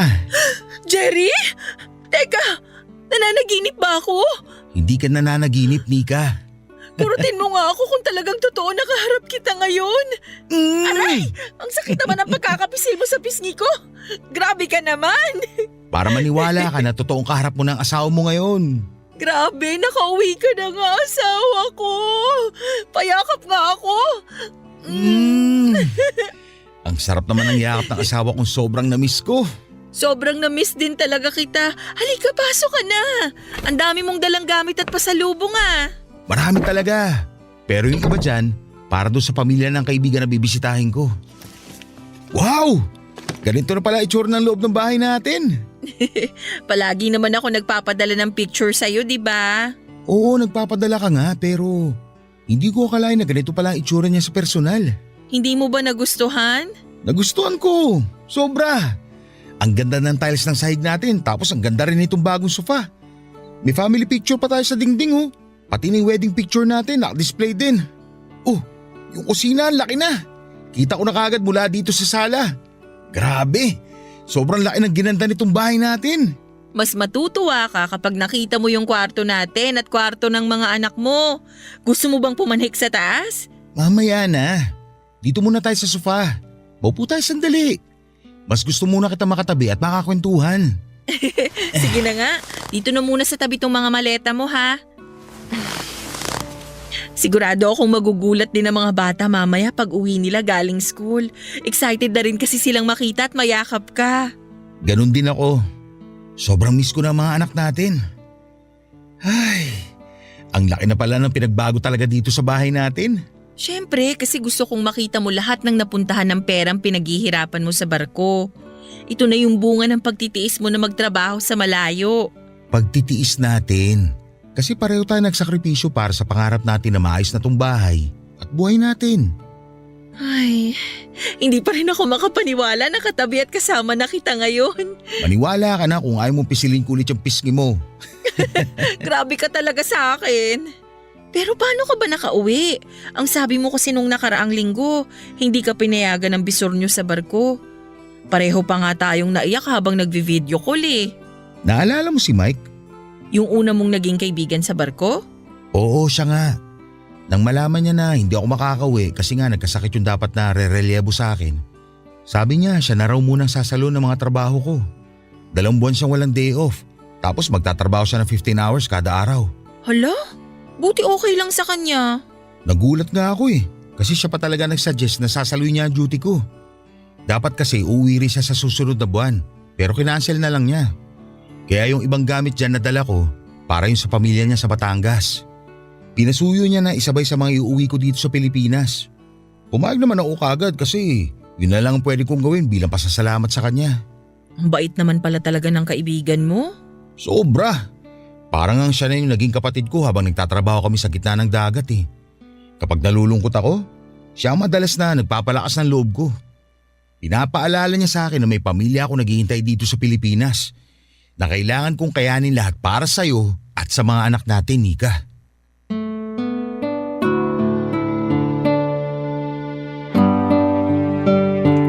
Papadudot na gulat ako noon sa laki ng pagbabago sa bahay namin. Kahit madalas na nagpapadala ang asawa kong sinika ng mga litrato ng pinapaayos naming bahay noon, ay iba pa rin pala yung makita ko yon ng personal. Nagkaroon na ng second floor ang bahay namin, naka-tiles na ang dating sementadong sahig, may mataas ng bakod sa may bakura namin at may mga magagandang halaman sa garden na inaalagaan ni Nika. Nakakatuwa lang kasing nakita ko talaga ng maayos na ginastos ng asawa ko ang mga perang pinapadala ko sa kanya. Nakita ko yung pinuntahan ng mga perang pinagpapaguran ko na kitain sa dagat na malayo sa pamilya ko. Papadudot excited at kinakabahan din ako sa pag-uwi ng mga anak ko dahil baka hindi na nila ako makilala. 10 years old ang panganay ko at 3 years old naman ang bunso nang umalis ako para magtrabaho sa malayo. Natakot ako na baka tuluyan nang lumayo ang loob nila sa akin. Pero nang makauwi na sila galing sa school, mga nakangiting labi at luha sa mga mata ang sinalubong nila nang makita nila ako. Mahigpit nila akong niyakap at sinabi nila na sobrang sabik na sila na makita ako.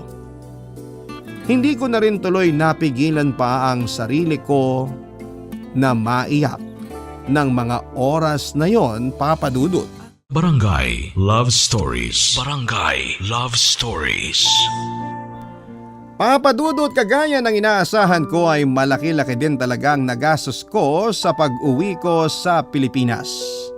Nagkataon kasi na pista rin noon sa lugar namin kaya naman medyo naghanda ako ng marami para sa mga kamag-anak at kaibigan ko na pumunta sa bahay.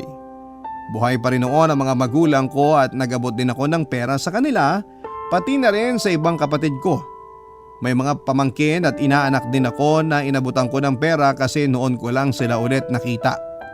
Ganon kasi talaga sa lugar namin. Halos buong barangay ay nagtutulungan, lalo na kapag may isang taong nakakaangat na sa buhay. Papadudot, limitado lamang ang mga araw ng bakasyon ko sa Pilipinas at nang matapos kong asikasuhin ang pamilya, kamag-anak at mga kaibigan ko, ay nagbigay ako ng oras na puntahan naman ang pamilya ni Mike na nakatira noon sa Batangas. Pinasabay kasi sa akin ni Mike ang mga pasalubong niya para sa pamilya niya para hindi na siya masyado pang gumaso sa pagpapadala noon. Maaga akong umalis ng Mindoro para sa halos 4 na oras na biyahe sa Roro papunta ng Batangas, Papadudot.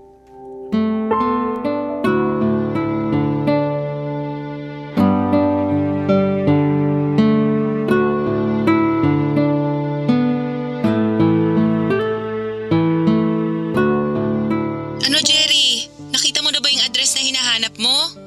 Mukhang ito na yun, Nika. Nakatayo na ako ngayon sa harap ng gate ng bahay ni na Mike. Tamang address na ba yan?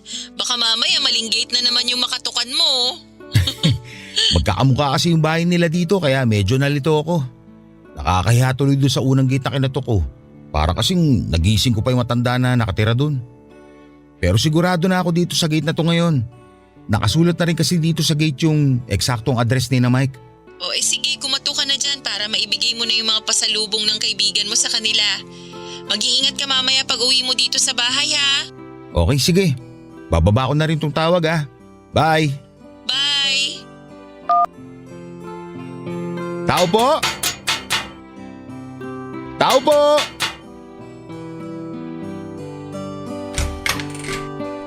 Sino yan? Ako po si Jerry, kaibigan po ni Mike. Kayo po ba yung nanay ni Mike? Kayo po ba si Nanay Lita? Oo. Lita nga ang pangalan ko. Sandali lang ha, lalapit ako dyan sa may gate. Salamat po, Nay. Kaibigan ka kamo ng anak ko? Opo, Jerry po ang pangalan ko. Kakauwi ko lang po ng Pilipinas.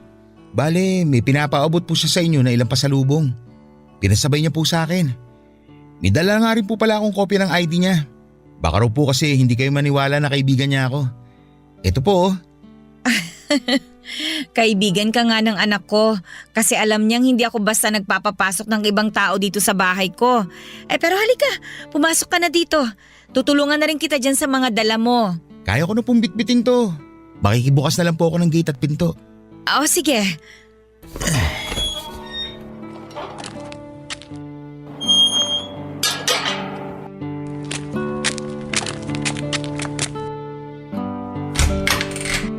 Halika, pasok ka. Salamat po. Sige, pakilapag mo na lang dito ang mga yan. Okay po. Napakarami naman yata nitong dala mo. Para raw po sa inyo talaga yan. Para raw po sa mga kapatid at pamangkin niya. Ang daming tsokolate at saka laruan dito ah. Paniguradong matutuwa ang mga bata kapag nakita nila ito mamaya. Dinamihan niya po talaga yung mga laruan. Kasi yung iba raw po sa mga pamangkin niya, hindi niya pa nakikita ng personal. Ay naku, oo, totoo yan. Ganito kasi ang nangyari. Nung umalis kasi siya, yung kapatid niya na sumunod sa kanya pa lang ang buntis. Pero ngayon, lahat ng 3 kapatid niya may kanya-kanya ng mga anak. Ang kwento niya nga po, napag-iwanan na rin daw po siya ng panahon. Kaya yung mga pamangkin niya na nakakausap niya sa video call, parang mga anak na rin daw po ang turing niya. Ay, napakabait kasi talaga ng panganay ko na yon. Biruin mo, mahigit 10 taon na siyang hindi umuuwi dito sa amin. Mahigit 10 taon na po pala siyang hindi nakakauwi ng Pilipinas? Oo, hindi ba niya naikwento sa'yo? Hindi po eh. Ang sabi niya lang po, matagal na raw siyang hindi nakakauwi dito sa inyo. Kaya sobrang miss niya na raw po kayo. Ibiruin mo, mas pinili niyang hindi magtapos ng pag-aaral at magtrabaho sa malayo para lang mapag-aral ang mga kapatid niya. Nagkaroon kasi siya ng oportunidad na makapagtrabaho sa barko dahil nandun yung isang tiyuhin niya. Hindi na nga siya nagdalawang isip na bitawan ang pangarap niyang makapagtapos para lang makatulong sa amin na pamilya niya eh. Napagtapos niya naman ang pag-aaral ang mga kapatid niya. Ngayon lahat sila nagtatrabaho na. Ay naku kung ako lang talaga ang masusunod. Gusto ko na siyang dumito na lang sa Pilipinas. Total, may naipunda na naman akong maliit na negosyo dito sa amin eh. Kaya nga lang, ayaw pa rin talaga niyang huminto sa pagtatrabaho sa barko. Kasi ang mga pamangkin naman niya ang gusto niyang mapagtapos ng pag-aaral. Pangarap niya raw na matupad ang pangarap ng mga pamangkin niya. Papa Dudut, hindi masyadong nagkwekwento si Mike ng tungkol sa buhay niya. Ang alam ko lang ay wala siyang asawa at anak na nagtatrabaho siya para sa nanay at mga kapatid niya. Pero hindi ko alam na mahigit 10 taon na pala siyang hindi nakakauwi ng Pilipinas. Tapos siya rin ang nagpapaaral sa mga anak ng kapatid niya. May iba naman siyang mga kapatid na nagtatrabaho pero maliit lamang ang kinikitang pera. At hanggang sa mga oras na yon ay kay Mike pa rin nakaasa ang buong pamilya niya. Kaya humahanga talaga ako sa kabaitang taglay ng kaibigan ko. At medyo na-guilty na rin kasi naging dahilan pa ako ng hindi niya pag-uwi sa Pilipinas noon. Papadudot nang muli akong makasakay ng barko para magtrabaho ng malayo sa pamilya ko. Labis ako nagpasalamat kay Mike. Kasi kung hindi dahil sa kanya ay hindi ako makapagpabakasyon. Napagkwentuhan namin ang tungkol sa pamilya ko pati na ang tungkol sa pamilya niya. Doon niya sinabi sa akin na mula nang mamatay ang tatay niya ay sinalo niya ang responsibilidad ng pagiging breadwinner dahil siya ang panganay sa pamilya. Inamin niya na may mga oras na napapagod na rin daw siya kasi nakaasa sa kanya ang buong pamilya niya. Pero hindi daw siya susuko dahil mahal niya ang pamilya niya. Kaya naman papadudot mas lumaki ang respeto at paghanga ko sa kaibigan ko. Hindi lahat ng kagaya niya na kayang magsakripisyo ng ganon kabigat at katagal. Pero kagaya nga ng palagi niyang sinasabi ay wala kaming hindi kakayanin para sa mga pamilya namin. Ilang linggo lang ang lumipas mula nang makabalik ako sa barko.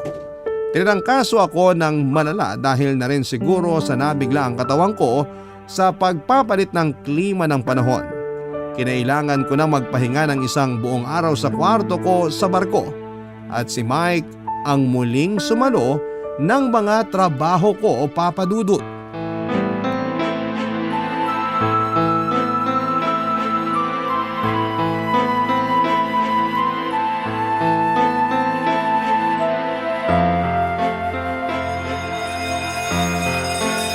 Mga kasama! Bilisan nyo! Pumunta na kayo kaagad doon! May mga naghihintay ng lifeboat Ano sa ating nangyayari? kahit dali! Bakit parang nagkakagulo sa labas? Sige na, bilis! Teka. Bilis! Ano tong usok na to? Bilisan nyo! Ang kapal ng usok! Nahihirapan ako makita ang daan! Jerry! Jerry, nasan ka? Nandito ako malapit sa kama. Hindi kita makita, ang kapal ng usok, Mike. Teka, lalapitan kita dyan! Eto, nandito na ako. Ano bang nangyayari? May nag-leak sa engine. Yun ang naging dahilan ng sunog sa may ibaba ng barko. Malaki na yung sunog, kaya hindi na nila mapula. Kumapit ka sa braso ko para sabay tayo makalabas ng kwarto. Dali! Sige. Ang kapal na talaga ng usok. Grabe! Nahihirapan na akong huminga. Akala ko kanina dahil lang sa ubo ko. Yun pala, may sunog na dito sa barko. Malapit na tayo makalabas, kaya kumapit ka lang sa braso ko.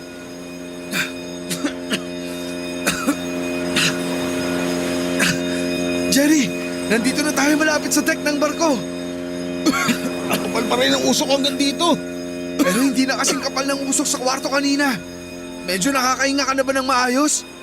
Oo, mas maayos na ang paghinga ko ngayon. Mabuti naman. Tara, may naghihintay na lifeboat sa may tabi ng barko. Baka kasi hindi kaagad makarating ang mga rescuer dito sa atin. Kaya kailangan na nating makaalis kaagad. Nandun na rin ang ibang kasama natin. Naalala ko na nagpapahinga ka kanina sa kwarto. Kaya pinuntahan kaagad kita nang sabihin ni Bisor na tumalo na kami sa lifeboat. Salamat, Mike.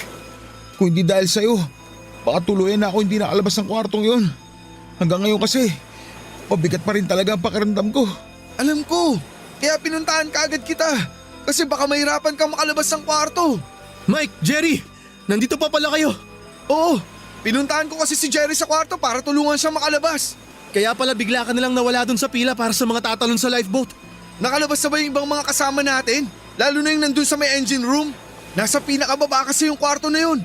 Baka mahirapan sila. Ang sabi sa akin ni Kapitan, lahat daw ng mga naka-assign sa engine at generator sa ibaba ng barko, halos lahat daw nakatalon na sa lifeboat. Mabuti naman kung ganun. Tara na, medyo nahihirapan na talaga akong huminga dito. May tao po ba dyan? Tulungan niyo ako! Hindi ako makalabas sa kwarto! May naiwan pa sa kwarto na nasa ibaba. Pero masyado na makapal ang usok, Mike. Kapag bumaba ka pa ron, baka hindi ka na makatakas. Tama si James. Hayaan na lang natin na iligtas siya ng mga rescuer na darating. Pero paano nga kung matagalan pa ang mga rescuer? Sige na, James. Mauna na kayo ni Jerry na tumalon sa lifeboat. Susunod kaagad ako sa inyo. Tutulungan ko lang yung naiwan sa baba. Pero Mike! Jerry, hindi kaya ng konsensya ko na iwan siya. Basta, susunod ako sa inyo. Kaya iligtas nyo na ang mga sarili nyo. Sige na, tumalon na kayo sa dagat. Dali na!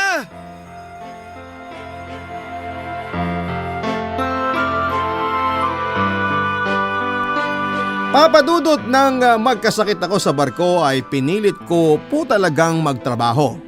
Kahit kasi nasa barko kami pero hindi kami nakapag-in sa time card namin para magtrabaho ay hindi babayaran ng araw na yon. Pero sinabi ni Mike na magpahinga na lamang daw ako at siya na lamang ang sasalo ng mga trabaho na kailangan kong gawin. Mag-o-overtime na lamang daw siya at ang bayad sa overtime niya ay ibibigay niya sa akin. Nakakahiya na talaga yon pero naging mapilit si Mike. Nagwo-worry raw kasi siya na baka kung ano pa ang mangyari sa akin kaya sinalo niya ang mga trabaho ko. Hanggang sa iyon nga papadudot nagkaroon ng malaking sunog sa barko habang nagpapahinga ako sa kwarto. At kung hindi pa ako pinuntahan noon ni Mike ay baka hindi kagad ako nakalabas ng kwarto sa kapal ng usok at tuluyan ng natupok ng apoy. Nang maalalayan ako ng isa ko pang katrabaho na si James ay bumalik na si Mike sa ibaba kasunod ng paglabas ng iba pa naming mga katrabaho. Si Mike daw ang tumulong sa kanila na makalabas sa kani-kanilang mga kwarto. May naghihintay ng lifeboat sa amin noon pero ayoko pa sanang sumakay dahil hinahanap ko si Mike. Kaya lang ay pinilit na ako ni James na tumalon sa dagat at sumakay doon dahil lumalakas na ang apoy at kumakapal na ang usok sa barko. At mabigat sa loob ko na iwanan ang barko na yon nang hindi ko pa nakikita si Mike. Papadudot, mahigit kalahating parte ng barko ang natupok ng apoy. May ilang kasamahan din akong hindi nakaligtas at tuluyang nasawi doon. Sa kasamaang palad ay kasama si Mike sa mga hindi nakaalis ng barko. Nang tuluyan nang mawala ang apoy ay bumalik kami sa barko at naiyak ako nang makita ko si Mike. Nawala ng buhay. At sunog ang halos kalahati ng kanyang katawan. Nasa loob siya ng isang kwarto ng katrabaho naming nakaligtas mula sa apoy. Sinabi ng katrabaho namin na yon na tinulungan siya ni Mike na makalabas ng kwarto pero hindi niya napansin na hindi na pala ito nakasunod dahil sa makapal na usok. Nakakalungkot lang kasi hanggang sa mga huling oras ng kanyang buhay ay mas pinili pa rin niyang magligtas ng buhay ng ibang tao. Papadudot, ang superior namin na isa ring Pinoy ang nakipag-usap sa pamilya ni Mike sa Pilipinas para ipaalam ang isang napakabigat na balita.